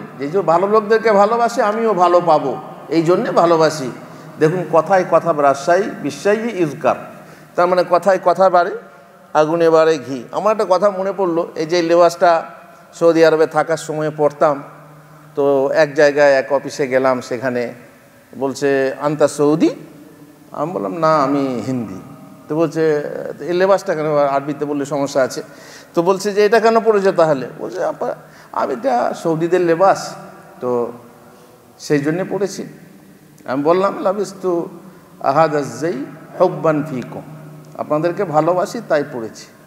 বলছে মাশাআল্লাহ। বলছে হ্যাঁ, আমি বললাম ওহিব্বুস সাউদিনা ওয়ালাস্তু মিনহুম লাআল্লাল্লাহ ইয়ারযুকুনি সাআদা, বললাম সৌদিদেরকে ভালোবাসি এই জন্য যাতে আল্লাহ তাআলা আমাদেরকে সাদা দেন। সাদা মানে কি? সুখ। সৌদিয়া মানে হচ্ছে যার আসল যে মাদ্দা, যে ধাতু, সেটা হচ্ছে সাদ, সাঈদ, এ হচ্ছে কি সুখী। তারপরে সাদা মানে হচ্ছে সুখ। তো আমি সৌদিদেরকে ভালোবাসি যাতে আমি সাদাত পাই মানে সুখ পাই। তো লোকটা আশ্চর্যান্বিত হলো। এখানে কি বলছে, ওহিব্বুস সালিহিনা ওয়ালাস্তু মিনহুম। আমি বললাম আমি সৌদি নই, কিন্তু সৌদিদেরকে ভালোবাসি যাতে করে আমি সুখ পাই বা সৌদি সাদাত পাই। তেমনি এই কবিতাটার হচ্ছে যে আমি নেক লোকেদেরকে ভালোবাসি, আমি তাদের মধ্যে কেউ নই, আমি সেই নেক হতে পারিনি, সালেহ হতে পারিনি, যাতে আল্লাহ তাআলা আমাকে নেকি দান করেন। আল্লাহুল মুস্তান। এবার চলুন কয়টা মানে বলি, কি বলে, লক্ষণ বলি। আপনি যে রসুলকে ভালোবাসেন তার লক্ষণ কি কি? আপনি চাইবেন যেন আল্লাহ রসুল সাল্লাল্লাহু আলাইহি সাল্লামকে আপনি দেখেন। দুনিয়ার ভালোবাসাতে একবার কারো কথা শুনলে মনে যাকে ভালো লেগে যায়, মনে যাকে ধরে যায়, তখন কি হয়, মনে মনে হয় কবে তারে দেখি, কখন তারে দেখব, শত সহস্র মানুষের স্রোতে তার চেহারাটা কখন আমার মনের ভিতরে বা আমার চোখের সামনে ভেসে উঠবে, তাই না? ভালোবাসাকে দেখতে সবাই চায়। রাসূলুল্লাহ সাল্লাল্লাহু আলাইহি ওয়াসাল্লামকে দেখতে চাইবে, আর দেখতে না পেলে তার যেন দুনিয়াতে বিশাল মানে ক্ষতি হয়ে গেছে বা বিশাল কিছু হারিয়ে গেছে, বিশাল কিছু পাওনা তার পাওয়া হয়নি, তাকে দেখা হয়নি, তাই মনে হবে তাকে দেখি। ব্যাস, এ কথা পরে যদি সময় থাকে অন্যভাবে বলবো। রাসূলুল্লাহ সাল্লাল্লাহু আলাইহি ওয়াসাল্লামকে যখন দেখবেন, দেখার পরে কি হবে আপনার খুশি দেখুন, অশ্রু, যে আমার অশ্রু বের হচ্ছে, আমি তখন থেকে এসে ভাইদের সাথে মিলিত হয়ে আমার খুশিতে অশ্রু বের হচ্ছে। খুশির আঁসু আছে না নেই? খুশির আশ্রু, একে আমরা আনন্দাশ্রু বলে বাংলাতে। আনন্দাশ্রু, আনন্দে খুশিতে চোখটি পানি করছে, এখনো পড়ছে। তো রসুলকে দেখে সাহাবারা কেঁদে ফেলতেন, রাসূলকে দেখতে পেয়ে সাহাবারা কাঁদতেন, যখন খুশিতে কাঁদতেন। আবু বকর সিদ্দিককে বলা হলো যে আবু বকর চলো, আল্লাহ আমাকে নির্দেশ দিয়েছেন মক্কা ছেড়ে মদিনায় হিজরত করে যাব। তখন তিনি তার সঙ্গী হতে পেরে বিশাল খুশি, সেই সঙ্গী হতে পেরে তার সাহচর্যের জন্য এত খুশি হলেন, তিনি সঙ্গে করে নিয়ে গারে সওরে গিয়ে লুকিয়ে গেলেন শত্রুদের হাত থেকে বাঁচার জন্য। রাসূলুল্লাহ সাল্লাল্লাহু আলাইহি ওয়াসাল্লাম রাসূলের জন্য, আবু বকর সিদ্দিক রাদিয়াল্লাহু তাআলা আনহু, আবু বকর সিদ্দিক রাসূলের জন্য পেরেশান ছিলেন, দুশ্চিন্তাগ্রস্ত ছিলেন। কাফেররা যখন খুঁজতে খুঁজতে ওই গুহার কাছে এসে গেল, আবু বকর সিদ্দিক রাদিয়াল্লাহু তাআলা আনহু বললেন, ইয়া রাসূলুল্লাহ, ওদের মধ্যে কেউ যদি নিজের পায়ের দিকে তাকিয়ে দেখে তাহলে আমাদেরকে দেখে ফেলবে, তখন কি হবে? রাসূলুল্লাহ সাল্লাল্লাহু আলাইহি ওয়াসাল্লাম বললেন, লা তাহজান ইন্নাল্লাহা মা'ানা, ভয় করো না আবু বকর, আমরা দুজন নেই, আমাদের সাথে তৃতীয় জন কে আছেন? আল্লাহ তাআলা আছেন, দুশ্চিন্তাগ্রস্ত হইও না। এখানে দেখেন কথায় কথা বেরিয়ে যায়, অনেক কথা বেরিয়ে গেল এখান থেকে। প্রথমত সাথে আছেন মানে কি? আল্লাহ থাকেন কোথায়? আল্লাহ আছেন কোথায়? আল্লাহ আরশে। সাথে থাকার মানে কি? সাথে থাকার মানে তার সাহায্য, তার দয়া, তার দৃষ্টি, তার রহমত ইত্যাদি দিয়ে সাথে থাকে, ভালো। এইসব আকীদা পরিষ্কার পরিচ্ছন্ন করে রাখা ভালো। আরও কথা বেরোলো, অনেক কথা, যে আবু বকর সিদ্দিক গুহাতে যখন ছিলেন তখন একটা গর্ত ছিল, সেই গর্ততে সাপ দেখা গেল, তিনি পাটাকে ভরে দিলেন, তারপরে কি পাথর ভরলেন, তারপরে পা বিষ কামড়ে দিল সাপ, তবু পাটা সরাননি যাতে করে রাসূলের কোনো ক্ষতি না হয়। একটা বাড়াবাড়ি কথা আছে, এ কথা সহিহ হাদিস দ্বারা প্রমাণিত নয়, শুধু এটুকু বলে দিলাম। তো যাই হোক, আবু বকর সিদ্দিক রাদিয়াল্লাহু তাআলা আনহু রাসূলুল্লাহ সাল্লাল্লাহু আলাইহি ওয়াসাল্লামকে যখনই খবরটা দিলেন যে তার সঙ্গে যেতে হবে, আহা কি খুশি! এ হচ্ছে আল্লাহর নবীকে ভালোবাসার আলামত। রাসূলুল্লাহ সাল্লাল্লাহু আলাইহি ওয়াসাল্লাম যখন মদিনায় পৌঁছলেন কি খুশি হয়েছিল সে কথা আপনারা জানেন, সিরাতের কথা।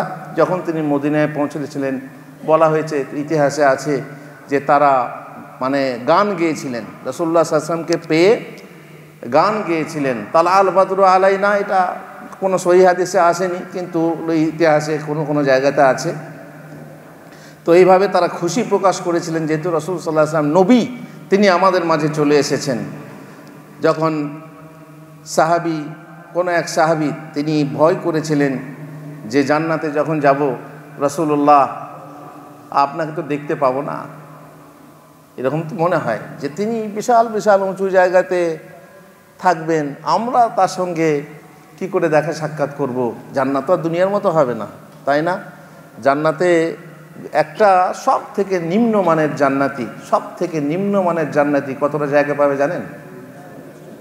আল্লাহু আকবার, তো সব জানেন আপনারা, দুনিয়া থেকে দুনিয়ার 10 গুণ পরিমাণ জায়গা পাবে।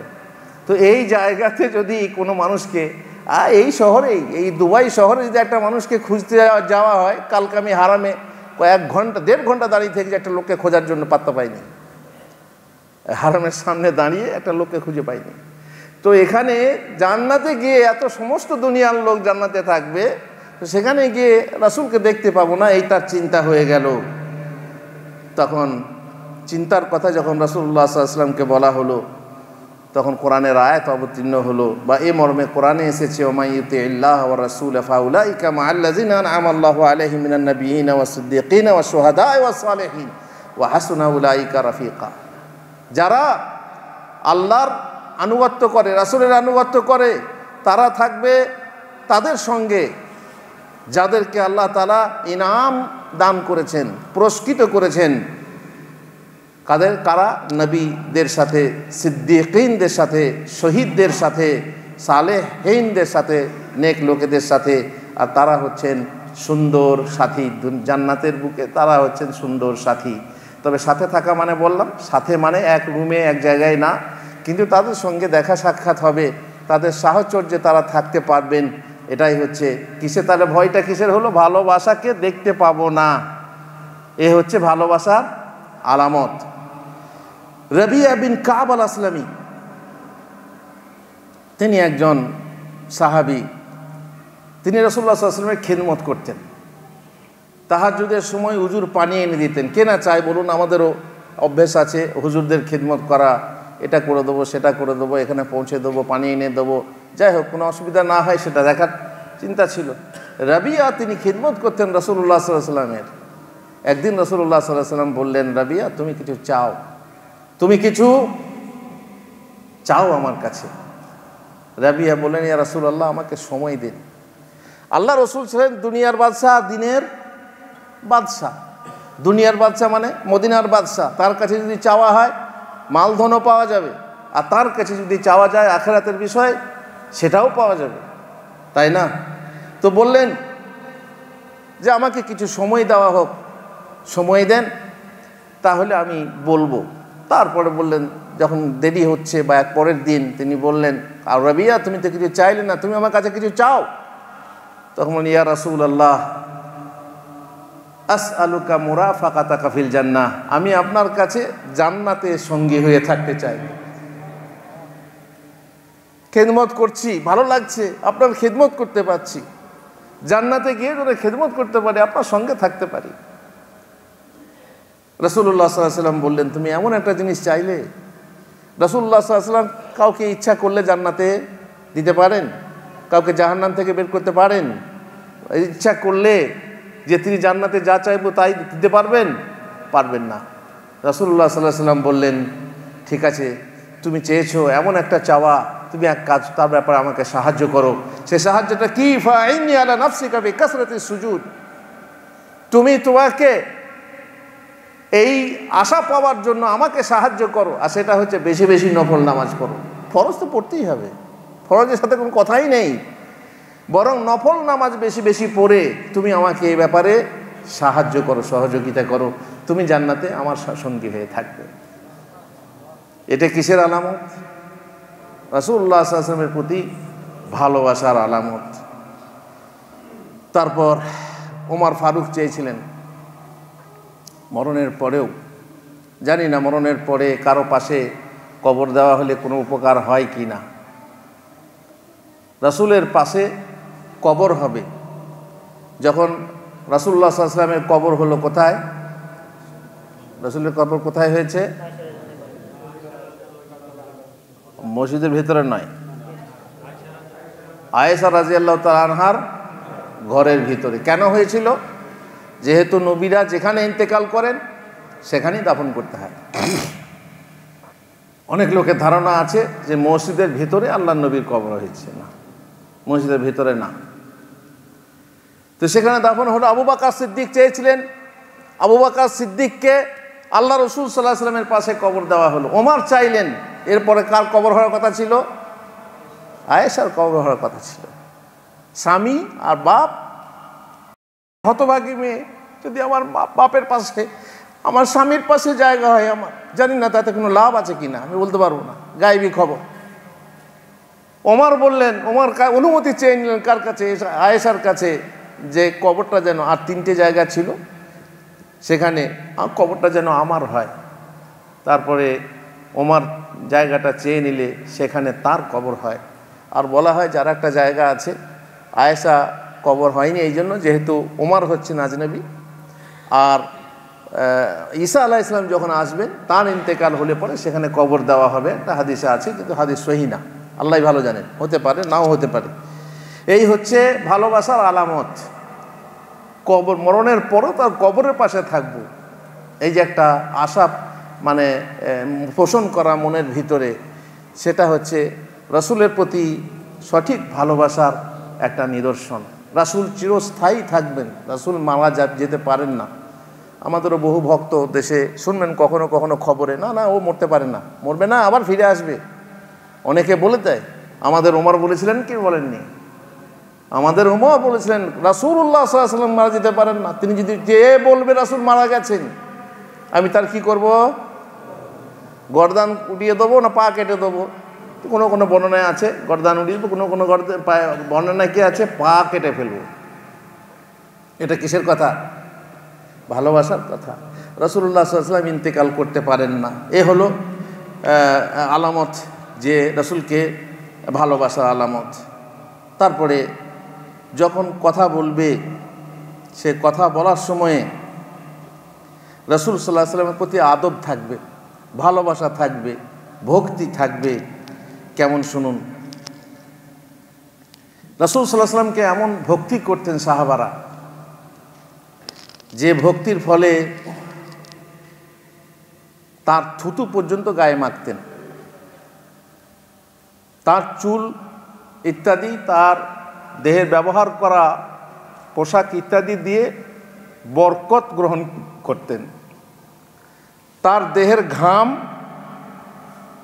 জমা করে নিয়ে আতর রূপে ব্যবহার করতেন, শেফা রূপে ব্যবহার করতেন। এটা রাসূল সাল্লাল্লাহু আলাইহি ওয়াসাল্লামের জন্য খাস। তবে তার রক্ত, তার পেশাব, পায়খানা দিয়ে নয়, বরং যে জিনিসগুলো উল্লেখ করলাম এটা রাসূল সাল্লাল্লাহু আলাইহি ওয়াসাল্লামের মহাব্বতে এগুলো করা হতো এবং এতে উপকারও ছিল। কারণ এটা শিরক না। হ্যাঁ, তিনি ছাড়া যদি আপনি মনে করেন যে আর কারো থুতুতে বরকত আছে, আর কারো হাতে বরকত আছে, আর কারো দেহে বরকত আছে, ঘামে বরকত আছে, রাসূলের বরকত আছে, অতএব হুজুরেরও আছে, না, তাহলেই হয়ে যাবে শিরক। তখন আপনি যে জিনিসে যেটা নেই আপনি বিশ্বাস করছেন, বরকত নেই বরকত বিশ্বাস করছেন, এই টেবিলের বরকত আছে, টেবিল ছুলেই হবে, টেবিল ছিল ওই হবে, তাহলে কি হয়ে যাবে? শিরক হয়ে যাবে। দেখেন কথায় কথা বাড়ে, বলছি তাহনিক। তাহনিক জানেন কাকে বলে? হ্যাঁ, তাহনিক কাকে বলে? বাচ্চা জন্ম হলে খেজুর চিবিয়ে খেজুরটাকে নিয়ে বাচ্চার মুখে দেওয়া, এটাকে কি বলা হয়? তাহনিক। রাসূলুল্লাহ সাল্লাল্লাহু আলাইহি ওয়াসাল্লাম কারো বাচ্চা হলে, সাহাবাদের বাচ্চা হলেই রাসূলের কাছে নিয়ে যেতেন, দিয়ে গিয়ে খেজুর দেওয়া হতো, খেজুর চিবিয়ে দিয়ে ভালো করে মোলায়েম করে দিয়ে বাচ্চার মুখে দিয়ে দেওয়া হতো।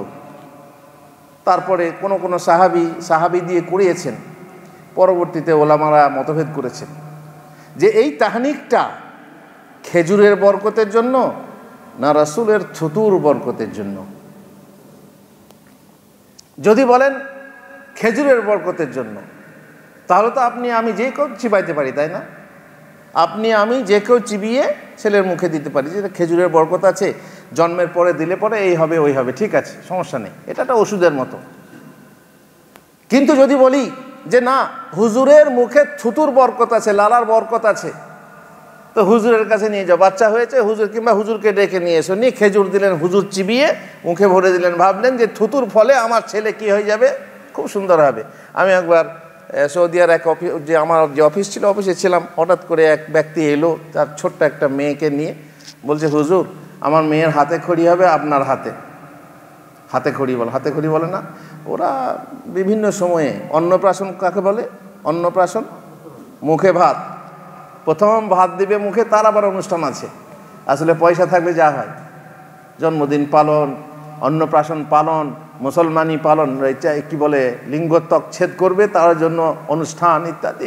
পয়সা থাকলে কিসে ফুটবো, চলো ফোটাও, আনন্দ করো। তো হাতে খড়ি করবে হুজুরের হাতে। যদি মনে করো যে হুজুরের হাতে বরকত আছে, সেই বরকতের ফলে আমার মেয়ে ভালো শিক্ষিতা হবে, আমার ছেলে ভালো শিক্ষিত হবে, ও বাবা, হুজুর যদি কলমে একবার ফুঁক দিয়ে দেয় পরীক্ষাতে ভালো লিখতে পারবো, তোমার মুখস্থ না থাকলেও কলম আপনি নিজেই চলবে, তাই না? তো কেন হুজুরের কাছে ফুঁক দিতে যান কেন? নিজে পড়াশোনা করবেন না, আর হুজুরের কলমে ফুঁক দিলেই আপনার, এগুলো কি? এগুলোই তো শিরক। এরকম যদি হয় তাহনিকের ক্ষেত্রে, রাসূল সাল্লাল্লাহু আলাইহি ওয়াসাল্লামকে ভালোবেসে লোকেরা বাচ্চাদেরকে পর্যন্ত নিয়ে গিয়ে বরকতের আশায় তার কাছে যদি করেছেন, তাহলে আমরা সেই আশায়, সেই বরকতের আশায় কারো থুতু নিয়ে বরকত গ্রহণ করব, আমার ছেলেটা ভালো হবে বা নেক হবে, এই আশা করলে পরে সেটা ঠিক না। বরং খেজুরের যদি হয়, খেজুরের বরকত হয়, তাহলে আলাদা কথা। যাই হোক, রাসূলুল্লাহ সাল্লাল্লাহু আলাইহি ওয়াসাল্লাম, এটা একটা ঘটনা আছে, সুলহ হুদাইবিয়া যাকে বলা হয়, হুদাইবিয়া সন্ধির ঘটনা। যে উরওয়া ইবনে মাসউদ যখন কাফের অবস্থায় কাফের ছিল, তার তখন অবস্থায় নিজের সাথীর কাছে এসে বলল, আই কওম ওয়াল্লাহি লাকাদ ওয়াফিদতু ইলাল মুলুক, আল্লাহর কসম করে বলছি হে আমার সম্প্রদায় শোনো, আমি বহু বাদশার কাছে গেছি, আমি কেসরার কাছে গেছি, কায়সারের কাছে গেছি, নাজাশির কাছে গেছি, আল্লাহর কসম মা রাআইতু মালিকান কাত্তু ইউআযযিমুহু আসহাবুহু মা ইউআযযিমু আসহাবু মুহাম্মাদিন মুহাম্মাদা। আমি দেখেছি বাদশার আশেপাশে যারা থাকে তারা বাদশাকে ভালোবাসছে, বাদশাকে ভক্তি করছে, কিন্তু সেই ভক্তি দেখিনি যে ভক্তি মুহাম্মদের সাথীরা মুহাম্মদের করছে। কি করছে? মা তানাখামা নখাআতান ইল্লা ওয়াকাআত ফি কাফফি রাজুলিন মিনহুম। রাসূল সাল্লাল্লাহু আলাইহি ওয়াসাল্লাম যখন থুতু ফেলতে যাচ্ছেন, থুতু ফেলার আগেই হাত বাড়িয়ে দিচ্ছেন সাহাবারা। থুতু ফেলার আগে থুতু মাটিতে পড়তে দিচ্ছেন না, খাঁকার যাকে শ্লেষ্মা বলে, মাটিতে পড়তে দিচ্ছেন না, বরং হাতে নেওয়ার জন্য হাত বাড়িয়ে দিচ্ছেন। ফাদালাকা বিহা ওয়াজহাহু ওয়া জিলদাহু, আর সেই থুতু দিয়ে নিজের চামড়া, নিজের চেহারাকে কি করছে? মাসাক করছে থুতু দিয়ে বরকতের আশায়। ওয়াইজা আমারাহুম ইবতাদারাহু আমরাহু, আল্লাহু আকবার। কোনো একটা আদেশ করলে সেই আদেশটা পালন করার জন্য তৎপর, সব সময় রেডি। যা বলছে, যখন বলা হুকুমে হাজির, যাকে বলা হয় লাব্বাইক, একদম হাজির, এই জন্য হজরত, হজরত বলা হয় এই জন্য যে হুকুমে হাজির। আচ্ছা, ওয়াইজা তাওয়াদ্দা কাদু ইয়াক্তাতিলুনা আলা ওয়াদুইহি, যখন উজু করছেন, উজুর পানি গড়িয়ে যাওয়ার আগে সেই পানিকে নেওয়ার জন্য যেন মারামারি করছে, এমন ভালোবাসতেন, এমন তাজিম করতেন, এমন ভক্তি করতেন। ওয়াইজা তাকাল্লামা খাফাদু আসওয়াতাহুম ইনদা, আর যখন কথা বলতেন তার কাছে নিম্ন স্বরে কথা বলতেন। ইয়া আইয়ুহাল্লাযিনা আমানু লা তারফাউ আসওয়াতাকুম ফাওকা সাওতিন নবী, ফাওকা সাওতিন নবী। আর আল্লাহ নবীর উপরে কথা দিও না, কথা জোরে কথা বলো না, মুখের উপরে মুখ দিও না। এখনো পর্যন্ত লেখা আছে, রাসূলুল্লাহ সাল্লাল্লাহু আলাইহি ওয়াসাল্লামের কবর জিয়ারতে গেলে দেখবেন লেখা আছে, ইয়া আইয়ুহাল্লাযিনা আমানু লা তারফাউ আসওয়াতাকুম ফাওকা সাওতিন নবী। এখানে নবীর দরবারে এসেছো, জোরে জোরে কথা বলো না। জীবিত অবস্থায় তার সম্মান ছিল, তার সামনে জোরে কথা বলা যেত না। আর সাহাবারা নিম্ন স্বরে কথা বলতেন, বেয়াদবের মতো না। যেমন কেউ কেউ ছিল বাদু, বাদু মানে বেদুইন, মরুবাসী, সে তার কাছে আদব নেই, আদর্শ নেই, এসে বলতে ইয়া মুহাম্মদ। দেখবেন আপনি এদের মধ্যেও আছে এমন এমন কথা, এমনভাবে কথা বলবে যে তার মধ্যে কোনো সভ্যতাই নেই। তখন আমরা কি বলি? বাদু। তো এই অবস্থাটা সাহাবীদের মধ্যে ছিল না, বরং তারা কথা বললে কি করতেন? নিম্ন স্বরে বলতেন।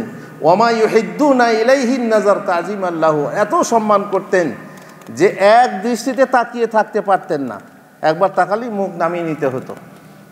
এটা কিসের চিহ্ন? এটা সমীহ বলা হয়, ভয় মিশ্রিত শ্রদ্ধা। যেমন একজন ছাত্র তার শিক্ষকের দিকে তাকিয়ে থাকতে পারে না, যদি তাকে শ্রদ্ধা করে, ভয় করে, সমীহ করে, তাহলে তাকিয়ে থাকতে পারে না, সেইরূপ অবস্থা।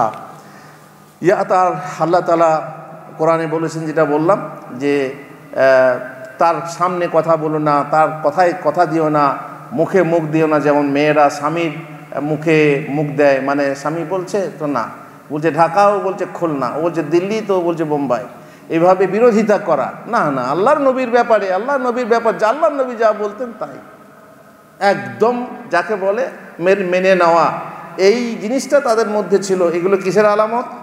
ভালোবাসার আলামত। 3 নম্বর লক্ষণ হচ্ছে হুব্বু মা ইউহিব্বুহু আল হাবিব। আপনি সেই জিনিসকে ভালোবাসবেন যে জিনিস আপনার হাবিব ভালোবাসে।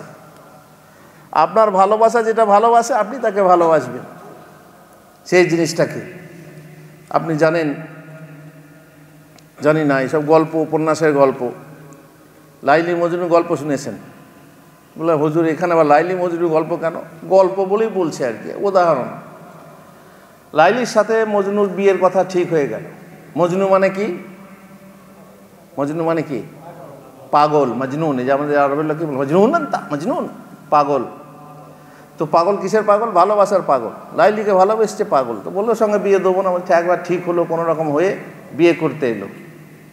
দিয়ে এসে হঠাৎ করে একটা কুকুর দেখলো, কুকুরটাকে ধরে বেশ আদর করতে লাগলো মজনু। তখন তার লাইলির বাবা বলছে, এই তো সত্যি পাগলের সাথে বিয়ে দেবো না। মজনু কেন কুকুরটাকে ধরে আদর করতে লাগলো? যেহেতু কুকুরটা ছিল কার? লাইলির। বুঝতে পারলেন তো? জানি না সে ইউরোপিয়ানদের মতো কুকুর পালতো, এসব গল্প আর কি। তো মোট কথা, কুকুরটাকে ভালোবাসলো কেন? যেহেতু কুকুরটা লাইলির কুকুর বলে লাইলি যেহেতু তাকে ভালোবাসে, তাই ভালোবাসতে গেলেন। শেষকালে কি হয়ে গেল? ভালোবাসায় ফেল হয়ে গেল। আমরা কোনো পাথরকে চুমু দিই? কোনো পাথরকে চুমু দিই? কোনো পাথরে চুমু দিলে কোনো কাজে হবে? কোনো উপকার হবে? যদি কোনো উপকার হবে মনে করি, কি হবে তাহলে? শিরক। ওমর রাদিয়াল্লাহু তাআলা আনহু যখন হাজরে আসওয়াদকে চুমু দিতেন কি বলতেন? ওয়াল্লাহি আনতা হাজার লা তাদুরু ওয়ালা তানফা। আমি জানি তুমি একটা পাথর, তুমি উপকারও করতে পারো না আর অপকারও করতে পারো না। লাউলা আন্নী রাআইতু রাসূলুল্লাহ সাল্লাল্লাহু আলাইহি ওয়াসাল্লাম ইয়াকাব্বিলুক মা কাব্বালতুক। যদি আমি আল্লাহ রাসূল সাল্লাল্লাহু আলাইহি ওয়াসাল্লামকে চুম্বন দিতে না দেখতাম তোমাকে, তাহলে আমি তোমাকে চুম্বন দিতাম না। তুমি পাথর। এবার আপনি প্রশ্ন, আল্লাহ রাসূল চুম্বন দিলেন কেন? আল্লাহর নবী সাল্লাল্লাহু আলাইহি ওয়াসাল্লাম পাথরকে চুম্বন দিলেন কেন? যেহেতু এই পাথর ছিল কোথাকার? জান্নাতকে কে ভালোবাসে না? আপনারা বাসেন না ভালো? তাই আমরাও পাগল হয়ে যাই সেই পাথরকে চুম্বন দেওয়ার জন্য, যেহেতু সেই পাথর চুম্বন দিলে মানুষের গুনাহ চলে যায়। তাই ধাক্কা ধাক্কি দিয়ে মেয়ের গায়ে, আরে যার গায়ে স্পর্শ করা যায় না তাকে ঠেলে সরিয়ে দিয়ে চুম দিই, মনে করি কিনা পেয়ে গেছি। পুণ্য করতে গিয়ে পাপ করে বসি, তাই না? এটা ঠিক না, এটা মোটেই ঠিক না। ভালোবাসো ঠিক আছে, কিন্তু ভালোবাসাকে পেতে তুমি আর কাউকে মারিয়ে যাবে, এটা মোটেই ঠিক না, তুমি ভুল করছো। বেশ, তো এ হলো যে ভালোবাসার জিনিসকে আমরা ভালোবাসি। তো রাসূলুল্লাহ সাল্লাল্লাহু আলাইহি ওয়াসাল্লাম যে জিনিসটা ভালোবাসতেন সেটাকে আমরা ভালোবাসি। রাসূল সাল্লাল্লাহু আলাইহি ওয়াসাল্লাম সাদা কাপড় পরতে ভালোবাসেন, তো আমরা সাদা কাপড় ভালোবাসি। রাসূলুল্লাহ সাল্লাল্লাহু আলাইহি ওয়াসাল্লাম দাড়ি রেখেছেন, আমরা দাড়ি রাখি, যেহেতু আমরা তাকে ভালোবাসি, তার প্রতিরূপ ধারণ করতে ভালোবাসি। একবার কিছু না, সামান্য জিনিস, কদু মানে কি? লাউ। সেই লাউ এক জায়গাতে আল্লাহ রাসূল সাল্লাল্লাহু আলাইহি ওয়াসাল্লামের এক মজলিসে দাওয়াত ছিল, তো সেখানে গিয়ে অনেক কিছু ছিল, কিন্তু আল্লাহ রাসূল সাল্লাল্লাহু আলাইহি ওয়াসাল্লাম তার মধ্যে থেকে কি তুলে খেয়েছিলেন? কদুটা তুলে খেয়েছিলেন, লাউটা তুলে খেয়েছেন। আনাস রাদিয়াল্লাহু তাআলা আনহু তখন থেকে কদু খেতেন, কদুকে ভালোবাসতেন। আর তিনি বলেছেন, আমি দেখেছি রাসূলুল্লাহ সাল্লাল্লাহু আলাইহি ওয়াসাল্লাম ওই মজলিসে কদু খেয়েছিলেন। আল্লাহু আকবার। শুধু ভালোবাসা। আল্লাহ নবী যা খেয়েছেন, যা করেছেন, অবশ্য কিছু ব্যাপারে বাড়াবাড়ি যে হযরত ইবনে ওমরের জন্য বলা হয় যে তিনিও যেগুলো করেছেন সেগুলো সবটা ঠিক না। যেমন হজ করতে গিয়ে বা কোথাও গিয়ে যেখানে তিনি নেমে পেশাব করেছেন সেখানে পেশাব করেছেন, যেখানে নামাজ পড়েছেন সেখানে নেমে নামাজ পড়েছেন, এগুলো ঠিক না। আজ কালকে গেছিলাম জিয়ারাতে, বিভিন্ন জায়গায় জিয়ারাতে, সেখানে দেখা যাচ্ছে যে ওই গারে হেরা, সেখানে গিয়ে লোকে নামাজ পড়ছে। গারে সওর, সেখানে গিয়ে লোকেরা নামাজ পড়ছে। আরাফাতে গিয়ে পাহাড়কে সামনে করে পাহাড়ের ওপরে চেপে কি করছে? মোনাজাত করছে। এখন করতে হয় মোনাজাত? কোন সময় করতে হয়? আরাফাতের দিনে করতে হয়। কিন্তু তারা এখন করছে, বলবে যে ভালোবাসায় করছি, কিন্তু এটা বাড়াবাড়ি। ভালোবাসায় বাড়াবাড়ি আছে, মানে প্রত্যেক জিনিসের একটা লিমিট থাকা দরকার। সুগার সবারই শরীরে আছে, তাই না? কম হওয়া ভালো না আর বেশি হওয়াও ভালো না। প্রেশার সবারই শরীরে আছে, কম হওয়াও ভালো না, বেশি হওয়াও ভালো না। সব জিনিসের একটা মাত্রা আছে, তাই না? আপনার সংসারে আপনার স্ত্রী আছে, মা আছে, মাকে আপনি ভালোবাসেন, আপনি আপনার স্ত্রীকে ভালোবাসেন, আপনি আপনার কন্যাকে ভালোবাসেন। সব ভালোবাসা কি এক? যদি এক স্তরে করে দেন, একে ওর উপরে তুলে দেন, তার মানে বউকে যদি মায়ের দরজায় তুলে দেন, হুজুরের কাছে ওয়াজ শুনলেন যে বউকে এক গ্লাস পানি খাওয়ালে পরে সওয়াব হয়, হয় না? হয় না? সওয়াব হয়। তো আপনি ভাবলেন তাহলে আহা বউ কিনা জিনিস, যে বউকে গিয়ে বউ তুমি আমার জানু, তুমি আমার অমুক তমক করতে করতে শেষ করে তুমি আমার মা বলা যাবে? মাকে আপনি সব থেকে বেশি ভালোবাসেন, এর বউকে মা বললে হবে না? এটা না। তেমনি আবার বইয়ের মতো স্ত্রীকে ভালোবাসতে যা নিশ্চয়ই যাবে না। তো একটা লিমিট আছে, সেই লিমিট অনুযায়ী ভালোবাসতে হবে রাসূলুল্লাহ সাল্লাল্লাহু আলাইহি ওয়াসাল্লামকে, বাড়াবাড়ি করা যাবে না। তো আনাসের যে মহাব্বত সেটা হচ্ছে কি, আল্লাহর নবী ভালোবেসেছেন তাই আমি ভালোবাসলাম। 4 নম্বর হচ্ছে আলামত যে আপনি আপনার নিজের জান এবং মাল দিয়ে আল্লাহ রসুলকে ভালোবাসবেন। আল্লাহ রসুলের ভালোবাসায় আপনি আপনার জান মাল কি করে দেবেন, বিলিয়ে দেবেন।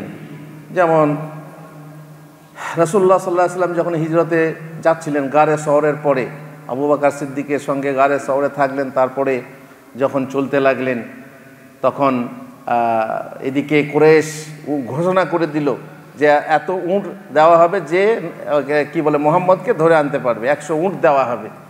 সবাই চারিদিকে খুঁজতে লাগলো।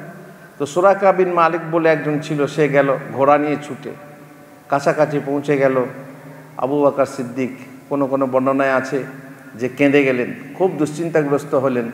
আর এখানেও আল্লাহ রাসূল সাল্লাল্লাহু আলাইহি ওয়াসাল্লাম বলেছিলেন লা তাহজান ইন্নাল্লাহা মা'ানা। যেমন মুসার সঙ্গীরা ভয় পেয়েছিল, ফেরাউনরা তোদের ধরে ফেলবে, তখন বলেছিল ইন্নাল্লাহা মাই সাইয়াহদিন, তোমরা ভয় পেও না, আমার সঙ্গে কে আছেন, আল্লাহ আছেন। এ হচ্ছে ভরসা, এ হচ্ছে ভরসা।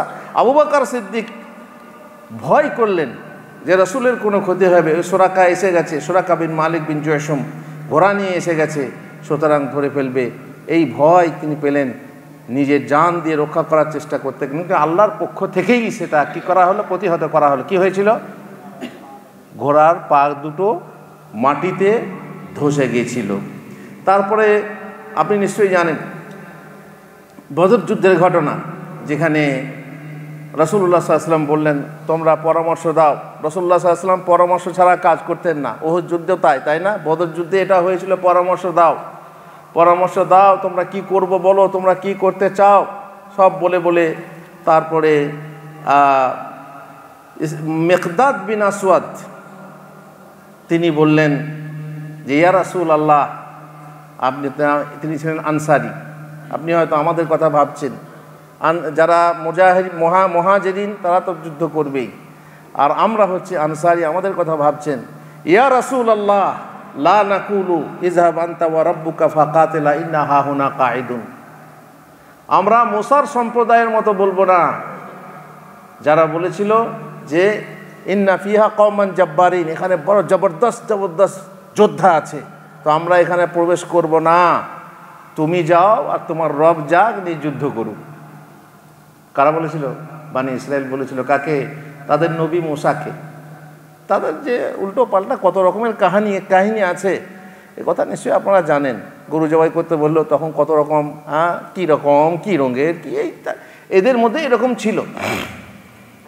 এখানে বলছে কি আমরা পারবো না, ওখানে বড় বড় যোদ্ধা, জবরদস্ত যোদ্ধা আছে, তো ওদের সঙ্গে আমরা লড়তে পারবো না, সুতরাং তুমি যাও আর তোমার রব যাক নিয়ে তোমরা যুদ্ধ করো। ফাকাতিলা, আমরা এখানে বসলাম। ইয়া রাসূলুল্লাহ, আমরা ওই কথা বলবো না। ইয়া রাসূলুল্লাহ, আপনি আগে বাড়ুন, আপনি যেখানে নিয়ে যাবেন আমরা সেখানে যাব। যদি আপনি বলেন যে সমুদ্রে গিয়ে ঝাঁপ দিতে হবে, তার মানে বদর থেকে সমুদ্রের কাছাকাছি। কোন সমুদ্র? বদর থেকে কোন সমুদ্রের কাছাকাছি? লোহিত সাগর। লোহিত সাগর কাছাকাছি। আপনি যদি বলেন যে সমুদ্রে গিয়ে ঝাঁপ দাও, আমরা সমুদ্রে গিয়ে ঝাঁপ দেবো। আপনি যদি ঝাঁপ দেন আমরাও ঝাঁপ দেবো। কিসের কি আলামত এটা? জান দিয়ে, মাল দিয়ে রাসূল সাল্লাল্লাহু আলাইহি ওয়াসাল্লামকে রক্ষা করা। আর উহুদের যুদ্ধে জানেন যে আবু তালহা নিজের বুক দিয়ে রাসূলকে রক্ষা করেছিলেন, নিজের পিঠকে ঢাল বানিয়েছিলেন। তীর যদি এসে লাগে আমার পিঠে লাগুক, তবু রাসূলের যেন একটা চুল না বাঁকে বা রাসূলকে আঘাত না করে। তারপর এটা আবু দুজানার কথা।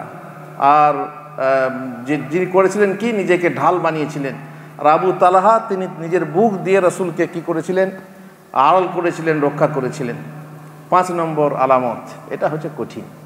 এগুলো এতক্ষণ তো বললেন, এগুলো তো মুখে বলা করা, এখন তো আমাদের জান দেবো, এই করবো সে করব, কিন্তু কাজে করাটা বড় কঠিন। কি করতে হবে? রাসূল সাল্লাল্লাহু আলাইহি সাল্লামকে ভালোবাসতে, তার ভালোবাসার প্রমাণ দিতে হলে কাজ করতে হবে।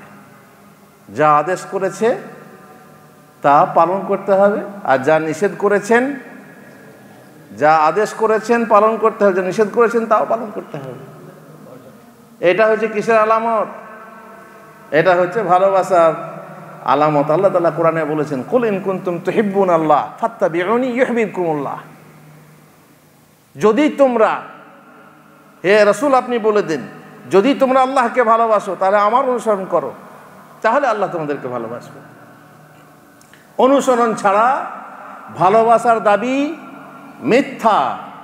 আই লাভ ইউ বলছো আর তুমি আমাকে খেতে দেবে না, পড়তে দেবে না, মাঝে মাঝে বাদাম চানাচুরও খাওয়াবে না, তাহলে কি আই লাভ ইউ? যাও, তোমাকে আই হেট ইউ হবে। এটা আমাদের দুনিয়ার ভালোবাসা। এটা এই ভালোবাসা, যে ভালোবাসা মানে কাজ নেই, শুধুমাত্র আপনি দেখবেন যদি কোনো মহিলাকে মানে আপনি বিয়ে করে নিয়ে এলেন, বিয়ে করার পর আপনার খুব প্রশংসা করছে, মায়ের বাড়িতে মানে পাশে আশেপাশে প্রতিবেশীতে খুব প্রশংসা করছেন যে স্বামী আমার প্রাণ গো, স্বামী আমার জান, স্বামী আমার এই করে, স্বামী আমার জানো খুব ভালোবাসে, খুব এই করে, খুব সেই করে। কিন্তু স্বামী যখন বলে ওগো মাথাটা একটু ব্যথা করছে গো, টিপে দেবে, আমি পারবো না তো, তো একটু চা করো, আমি পারবো না তো, দাসীকে বলো, আমি এর জন্য বিয়ে করিনি, বিছানাটা ঝাড়ো, আমি পারবো না তো। যদি এই মহিলা আপনার সংসারে এসে আপনার মাকে খাটায়, আপনার বোনকে খাটায়, আপনার দাসী রেখেছেন, দাসী রাখতে বাধ্য হয়েছেন, সেই মেয়েকে আপনি বউ করেছেন, সেই মেয়ে প্রশংসা করে বেড়াচ্ছে, গজল গেয়ে বেড়াচ্ছে স্বামীর নামে, আর ইসলামী সঙ্গীত গেয়ে বেড়াচ্ছে স্বামীর নামে, এই মেয়েটাকে আপনি রাখবেন নাকি তালাক দেবেন? বলুন, আপনি আপনার বিচারে বলুন। না সমস্যা নেই, আমার ঠিকই আছে, আমার কথা না মানলেও ঠিক আছে। যখন বলা হলো তুমি তোমার বোনাইয়ের ঘর যেও না, তুমি টিভি দেখো না, তুমি পর্দায় থাকো, মানলো না গরজটা, তো আপনি তাকে নিজের বউ বলে ঘরে রাখবেন? তাকে ভালোবাসতে পারবেন? আপনার ভালোবাসাটা থাকবে? মোটেই থাকবে না। সেটা ভালোবাসার শীষমহল চুরমার হয়ে যাবে ভেঙে। সুতরাং কি করতে হবে? আপনি যাকে ভালোবাসছেন তাকে কি করতে হবে? তার কথা মতো চলতে হবে। মিষ্টি স্বাদ পাওয়া যায় তার আনুগত্য করে। রাসূলুল্লাহ সাল্লাল্লাহু আলাইহি ওয়াসাল্লামের সুন্নাহ অনুসারে জীবন পরিচালনা করে, তাকে নিজের আদর্শ মেনে, তার নির্দেশ পালনে কষ্টবরণ করে, তার বাণী প্রচার করে, তার ভালোবাসাকে ভালোবেসে, তার শত্রুকে শত্রু জেনে, তা না হলে সে ভালোবাসার কোনো দাম নেই। যা কেবল মৌখিক দাবি, মেকি আর ফাঁকি সে ভালোবাসা। আরবি কবি বলেছেন, তাসির রাসূলা ওয়া আনতা তুযহিরু হুব্বাহু, তুমি রাসূলের নাফরমানি করো আর তুমি তাকে ভালোবাসো বলে দাবি করো। হাযাল উমরি ফিজ জামানে বাদিউ, এটা সত্যিই যুগে হচ্ছে মানে আশ্চর্যের কথা। লাউ কানা হুব্বুকা সাদিকান লা আতাতাহু, যদি তোমার ভালোবাসাটা সত্যি হতো তাহলে তুমি তার অনুসরণ করতে। ইন্নাল মুহিব্বা লিমান ইউহিব্বু মুতিউ, কারণ যে যাকে ভালোবাসে তার কথা মেনে নেয়, তার কথা মতো চলে। সুতরাং ভালোবাসার পরীক্ষা, ভালোবাসার একটা আলামত হচ্ছে যে আপনি তার কথা মতো চলবেন। আর এখন যদি আপনি বলেন যে দাড়ি রাখুনি কেন, তো বলবে পারছি না, এই নানা রকম কথা বলবে। তারপরে গাঁটের উপরে কাপড় তুলে যদি বলা হয় নবীর মহাব্বতের পরিচয় দেন, পারছি না এটা। আবার অনেকে প্যান্ট গুটিয়ে রাখে, অনেকে নামাজ পড়ার সময় গুটিয়ে নেয়, তবুও বাইরে যখন যাবে তখন ঝেড়ে নামিয়ে দেবে। কেন বাবু জানি না। বলছে গাঁটের উপরে যদি প্যান্ট পরা হয় তো হ্যাংলা লাগবে, হ্যাংলা লাগবে, হ্যাংলা। তো তুমি এখানে দুনিয়াতে হ্যাংলা হবে, জাহান্নামে ক্যাংলা হবে না? জাহান্নামে অবস্থাটা কি হবে? রাসূলুল্লাহ সাল্লাল্লাহু আলাইহি ওয়াসাল্লাম বলছেন, যে ব্যক্তি অহংকারের সাথে গাঁটের নিচে কাপড় ঝুলিয়ে পড়ে, তার কি হবে? আল্লাহ কিয়ামতের দিনে তাকে তাকিয়েও দেখবেন না, তার জন্যে তাকে পবিত্র করবেন না, তার জন্য হবে কঠিন শাস্তি।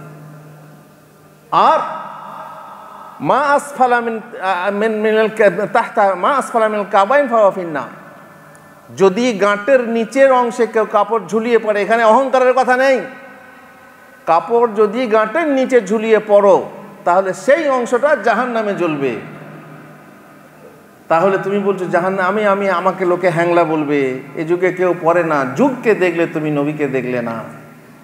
তুমি তোমার বইয়ের কথাতে তোমার বিবি পরে রেখে নিও বুড়ো হলে, এখন যুবক ছেলে তুমি এখন থাকো, এখন তুমি আমার কাছে যুবরাজের মতো থাকো, তুমি আমার কাছে এখন ওই যে ওরা আবার সব কী সব হিরোকে ভালোবাসে না, নিজের স্বামীকেও হিরো মনে করে, তো যাই হোক ওই রকম হিরোর মতো থাকো, আর দাড়িটা পরে রেখে নিও বুড়ো হয়ে গেলে, এখন দেখতে বুড়ো লাগছে। যদি তুমি বিবিকে ভালোবাসো নবীর থেকে, তাহলে তোমার ভালোবাসা হচ্ছে মিথ্যা। বেশ বলবে ভালোবাসা তো অন্তরে, ভালোবাসা তো অন্তরে হয়, কাজ করলাম আর না করলাম তা হয় না। যদি বলে হালুয়া খাওয়া সুন্নাত, তখন বলে ভালোবাসো, কেন হালুয়া কেন করেছ? না নবীর দাঁত ভেঙে গিয়েছিল তাই আমি হালুয়া করেছি, আজকের দিনে হালুয়া খেতে হয়। আহারে ভালোবাসা, দাঁত না ভেঙে হালুয়া খেতে হয়। আর এমন মানুষ তারা আন্ডা খাওয়ার বেলায় আছে, ডান্ডা খাওয়ার বেলায় নেই।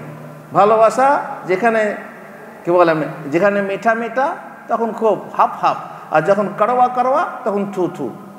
ভালোবাসাটা যে স্বার্থের ভালোবাসা বানিয়ে নিয়েছে, নবীকে ভালোবাসে, ঠিক এইভাবেই না ভালোবাসতে হবে, তার আনুগত্য করে।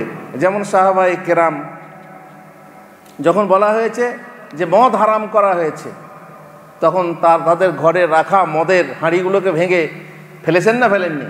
সঙ্গে সঙ্গে ফেলে দেওয়া হয়েছে। এমনকি বলা হয়েছে মদিনার গলিতে মদ বয়ে গেছে, এ হচ্ছে ভালোবাসা। তারপর যখন বলা হলো যে রাসূলুল্লাহ সাল্লাল্লাহু আলাইহি ওয়াসাল্লাম একবার নামাজ পড়ছিলেন, নামাজ পড়তে পড়তে জুতো খুলে দিলেন, জুতো খুলে দূরে রাখলেন, সরিয়ে দিলেন।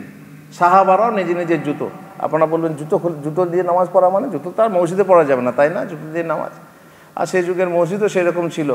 আমিও সৌদি আরবের এক মসজিদে বালির উপরে নামাজ পড়েছি। বালি, ওই যে মরুভূমিতে যে মসজিদগুলো হয়, ঠান্ডাতে তারা নামাজ পড়ে বাদুরা, ওতে আবার ময়লা নেই, মানে ধুলো নেই, কি আছে ওই মোটা বালি বিছিয়ে দিয়েছে, তার উপরে এশার নামাজ আমরা পড়লাম। মাশাআল্লাহ, সেই নবীর যুগের মতোই এখনও মসজিদে নয়, মসজিদের ভিতরে না, মসজিদের বাইরে চাতালে বালি বিছিয়ে দিয়েছে, সেখানে নামাজ হচ্ছে। তো যাই হোক, যদি আপনি মরুভূমিতে যান, সেখানে জুতো পায়ে নামাজ পড়তে পারেন না? যে মিলিটারিতে যারা আছে তারা যদি জুতো পায়ে নামাজ পড়ে, সমস্যা আছে?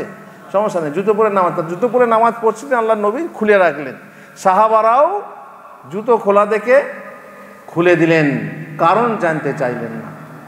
তারপরে নামাজ শেষ হওয়ার পরে রাসূলুল্লাহ সাল্লাল্লাহু আলাইহি ওয়াসাল্লাম বললেন সাহাবাদেরকে যে তোমরা কেন জুতো খুলে ফেললে? মানে ইয়া রাসূলুল্লাহ, আপনাকে জুতো খুলতে দেখে আমরা জুতো খুলে ফেলে দিয়েছি। তো বলছে আমার জুতোতে ময়লা ছিল, জিবরিল আমাকে খবর দিয়েছে, তাই আমি আমার জুতো খুলে ফেলি, তোমরা কেন ফেলবে? কিন্তু না, এটা হচ্ছে কি ভক্তি, এটা হচ্ছে ভালোবাসা। রাসূল যেটা করেছেন সেটা করব। তারপরে সোনার আংটি, বললো যে সোনা পরা হারাম, তো আংটি ফেলে দিয়েছে, ফায়দা না, রাসূল সাল্লাল্লাহু আলাইহি ওয়াসাল্লাম যেটা ফেলেছেন আমি তার থেকে ফায়দা নেবো না, আমি তার উপকারের কাজেই লাগাবো না। সুতরাং ভালোবাসার দাবি তার সুন্নত অনুসরণ করা, যে অনুসরণ করবে না সে তার দলভুক্ত নয়। মহানবী সাল্লাল্লাহু আলাইহি ওয়াসাল্লাম বলেছেন, ফামান রাগিবা আন সুন্নতি ফালাইসা মিন্নি, যে ব্যক্তি আমার সুন্নাহ থেকে মুখ ফিরিয়ে নেবে সে আমার দলভুক্ত নয়, আমার সুন্নত থেকে মুখ মুড়িয়ে নেবে সে আমার দলভুক্ত নয়। কীরকম কথা? এই হাদিসটা কখন হয়েছে? যখন সাহাবায়ের দল আয়েশা রাদিয়াল্লাহু তাআলা আনহার কাছে গিয়ে জিজ্ঞেস করলেন যে আল্লাহ রাসূল সাল্লাল্লাহু আলাইহি ওয়াসাল্লাম ঘরে কি কি ইবাদত করেন। তখন আয়েশা বললেন যে তিনি কখনো রোজা রাখেন, কখনো ইফতারি করেন, কখনো নামাজ পড়েন, কখনো ঘুমান ইত্যাদি। তখন সাহাবারা কম মনে করলেন, ভাবলেন ও তাহলে এটা তো সামান্য জিনিস, আমরা তো আল্লাহ রসুলের মতো নই, আল্লাহ রসুলের সমস্ত গোনাহ মাফ করা হয়েছে, তার গোনাহই নেই, আমরা তো সেরকম নই, সুতরাং আমাদের করা যাবে না। একজন বলল আল্লাহর কসম আমি সারা রাত নামাজ পড়ব, ঘুমাবোই না। একজন বলল আমি স্ত্রীর কাছেই যাব না। একজন বলল আল্লাহর কসম আমি মাংসই খাবো না। একজন বলল আল্লাহর কসম আমি রোজা রেখেই যাব, ইফতারি করব না। আয়েশা রাদিয়াল্লাহু তাআলা আনহা রাসূলুল্লাহ সাল্লাল্লাহু আলাইহি ওয়াসাল্লামকে খবর দিলেন, যখন বাড়িতে এলেন তখন বললেন কিছু লোক এসেছিল, তারা এই বলল। তারপরে রাসূলুল্লাহ সাল্লাল্লাহু আলাইহি ওয়াসাল্লাম বললেন যে মা বালু আকওয়ামিন ইয়াকুলুনা কাযা ওয়া কাযা, কি ব্যাপার লোকেরা এরকম কেন বলছে। আল্লাহ ইন্নী আখশাকুম বিল্লাহ, আল্লাহর কসম আমি সবারই থেকে বেশি আল্লাহকে ভয় করি, অথচ আমি রোজা রাখি, ইফতারি করি, আমি ঘুমাই, নামাজ পড়ি, আমার স্ত্রী আছে, স্ত্রীর কাছে যাই, আমার 9টা স্ত্রী দেখো, আমার স্ত্রী আছে, স্ত্রীর কাছে যাই, আমি মাংস খাই, অতএব মান রাগিবান সুন্নতি ফালাইসা মিন্নি, যে আমার সুন্নাত থেকে মুখ ফিরিয়ে নেবে সে আমার দলভুক্ত নয়। অতএব বাড়াবাড়ি করলে হবে না। রাসূল সাল্লাল্লাহু আলাইহি ওয়াসাল্লামের যে সুন্নাহ অনুসরণে, সেই সুন্নাহ পালন করার মাধ্যমে কি করতে হবে, রাসূলুল্লাহ সাল্লাল্লাহু আলাইহি ওয়াসাল্লামকে ভালোবাসতে হবে। আর নিশ্চয়ই সুন্নাহ আপনাকে জানতে হবে, সুন্নাহ যেটা বটে সেটা পালন করতে হবে। আর সালাফদের কওল আছে যে ইনিস্তাতা'তা আল্লা তাহুক্কা রাসাকা ইল্লা বিআসারিন ফাফআল, যদি তুমি সুন্নাহ পাও, যে জানো যে দাড়ি কিভাবে রাখতে হবে, চুল কিভাবে আঁচড়াতে হবে, মাথা কিভাবে চুলকাতে হবে, তারও যদি সুন্নত থাকে তাহলে সেই সুন্নত অনুযায়ী তুমি মাথা চুলকাও।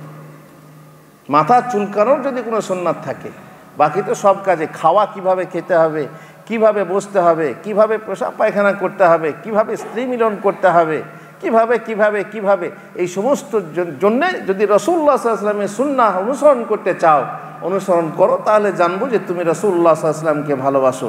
যেহেতু সুন্নাহর মাঝেই আছে যাবতীয় কল্যাণের মহাভাণ্ডার, যে সুন্নাহপন্থী হবে সে বিদআত থেকে পরিচ্ছন্ন থাকবে, এমন কাজ ও কথা থেকে বিরত থাকবে যার কিতাব ও সুন্নাহ থেকে কোনো প্রমাণ নেই। 6 নম্বর আলামত, তার সুন্নতকে সাহায্য করা এবং তার শরীয়তের পক্ষ থেকে প্রতিরক্ষা করা, মানে শরীয়তের যাতে হেফাজত হয় সেই চেষ্টা করা। এ হচ্ছে যেমন সাহাবায়ে কেরাম করেছিলেন, তারা যুদ্ধ করেছিলেন রাসূলুল্লাহ সাল্লাল্লাহু আলাইহি ওয়াসাল্লামের সাথে।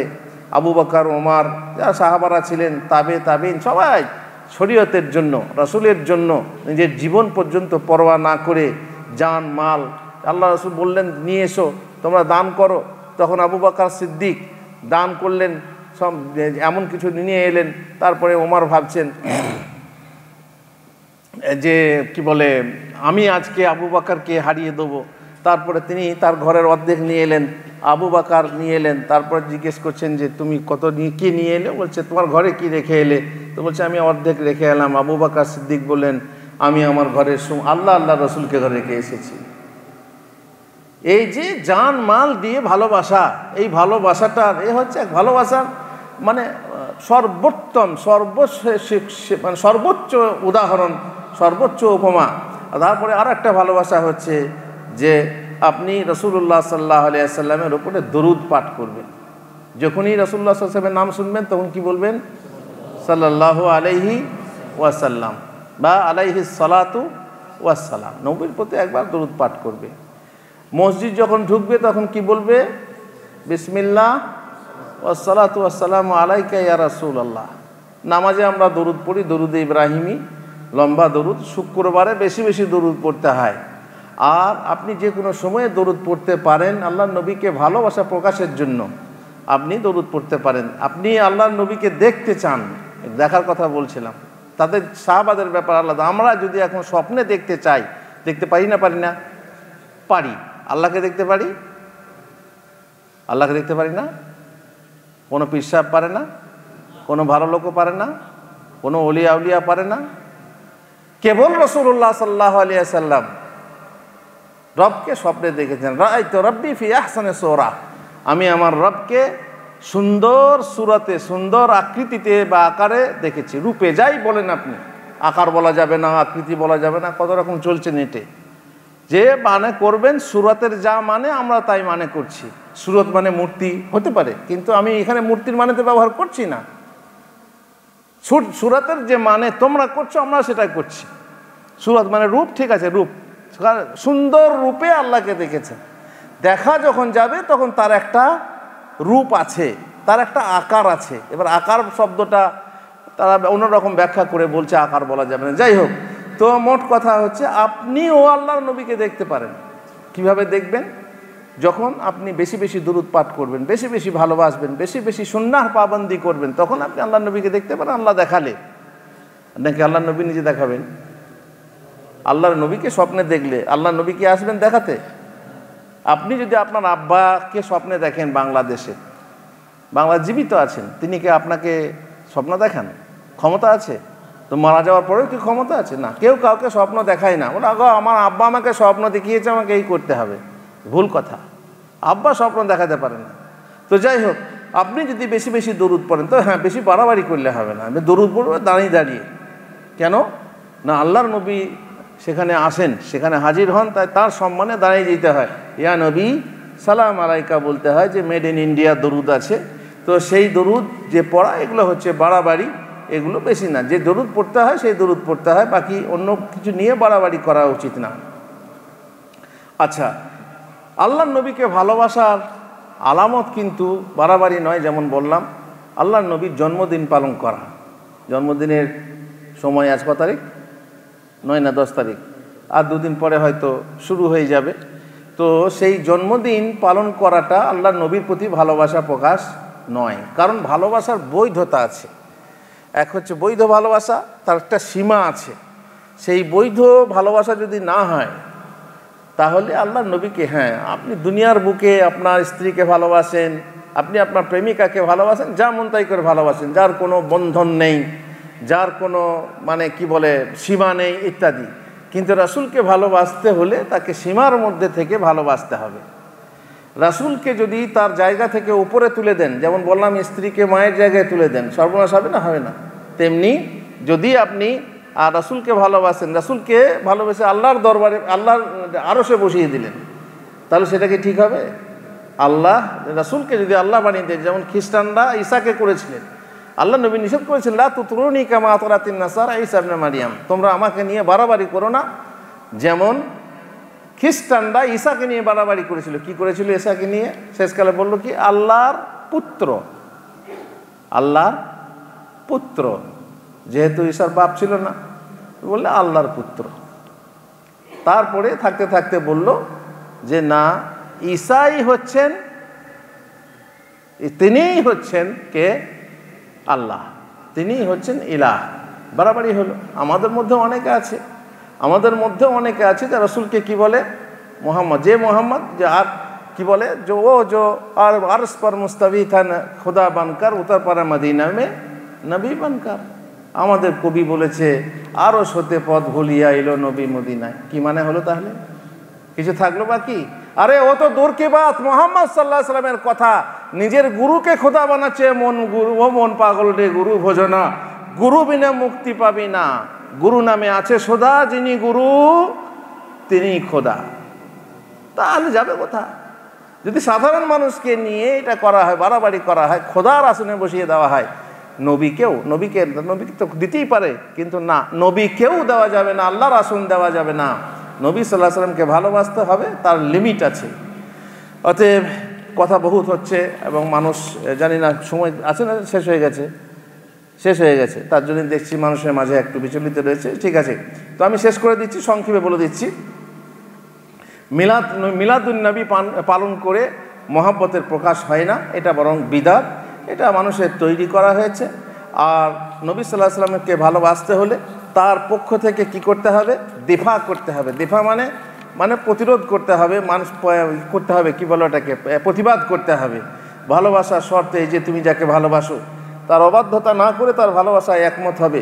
সুতরাং সে যা ভালোবাসে তার বিরোধিতা করে, তুমি যদি তার ভালোবাসা দাবি করো, তাহলে তুমি আসলে মিথ্যা দাবিদার। তুমি কি প্রিয় পাত্রের শত্রুকে ভালোবাসো, অথচ তুমি তাকে ভালোবাসো বলে দাবি করো? এটা তো সম্ভব নয়। অনুরূপ তুমি তার প্রিয় পাত্রদের প্রতি প্রাণপণে শত্রুতা করে যাচ্ছ।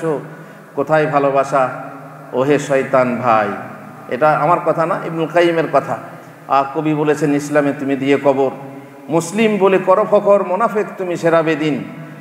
আর ইসলামে যারা করে যাবে, তুমি তাদের হও তবে, তুমি জুতা পাওয়া তারই অধীন। বিশ্ব নবীর অপমানে যদি না কাঁদে তোর মন, মুসলিম নয় মুনাফিক তুই, নবীজির দুশ্মন। আল্লাহ তাআলা আমাদেরকে তৌফিক দিন, যা শুনলাম তার উপরে আমল করা। সব কথা আমি বলতে পারলাম না, সময় শেষ হয়ে গেছে।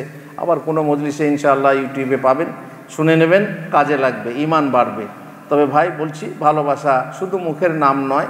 ভালোবাসা আমাদের সংসারে যখন না হয়, ভালোবাসা শুধু মুখে ভালোবাসার কোনো দাম নেই। কাজের ভালোবাসা হচ্ছে আসল ভালোবাসা। রাসূলুল্লাহ সাল্লাল্লাহু আলাইহি ওয়াসাল্লামের অনুসরণ করা, তার কথা মতো চলা, তার সুন্নাহ অনুযায়ী চলা, এটাই হচ্ছে আসল ভালোবাসা। আর সেই ভালোবাসা প্রদর্শন না করলে আমরা কাল কিয়ামতে পার পাবো না, তার হাতে পানি পান করতে পারবো না, আর তার সঙ্গে জান্নাতে থাকার ইচ্ছা যদি থাকে তাও থাকতে পারবো না, জান্নাতে যেতে পারবো কিনা সেটাই হচ্ছে সন্দেহ। আল্লাহ আমাদেরকে তৌফিক দেন, আল্লাহ আমাদেরকে রক্ষা করুন। ওয়া সাল্লাল্লাহু আলা নবিয়িনা মুহাম্মদ ওয়া আলা আলিহি ওয়া সাহবিহি আজমাইন। সুবহানাকাল্লাহুম্মা বিহামদিকা আশহাদু আল্লা ইলাহা ইল্লা আনতা আস্তাগফিরুকা ওয়া আতুবু ইলাইক।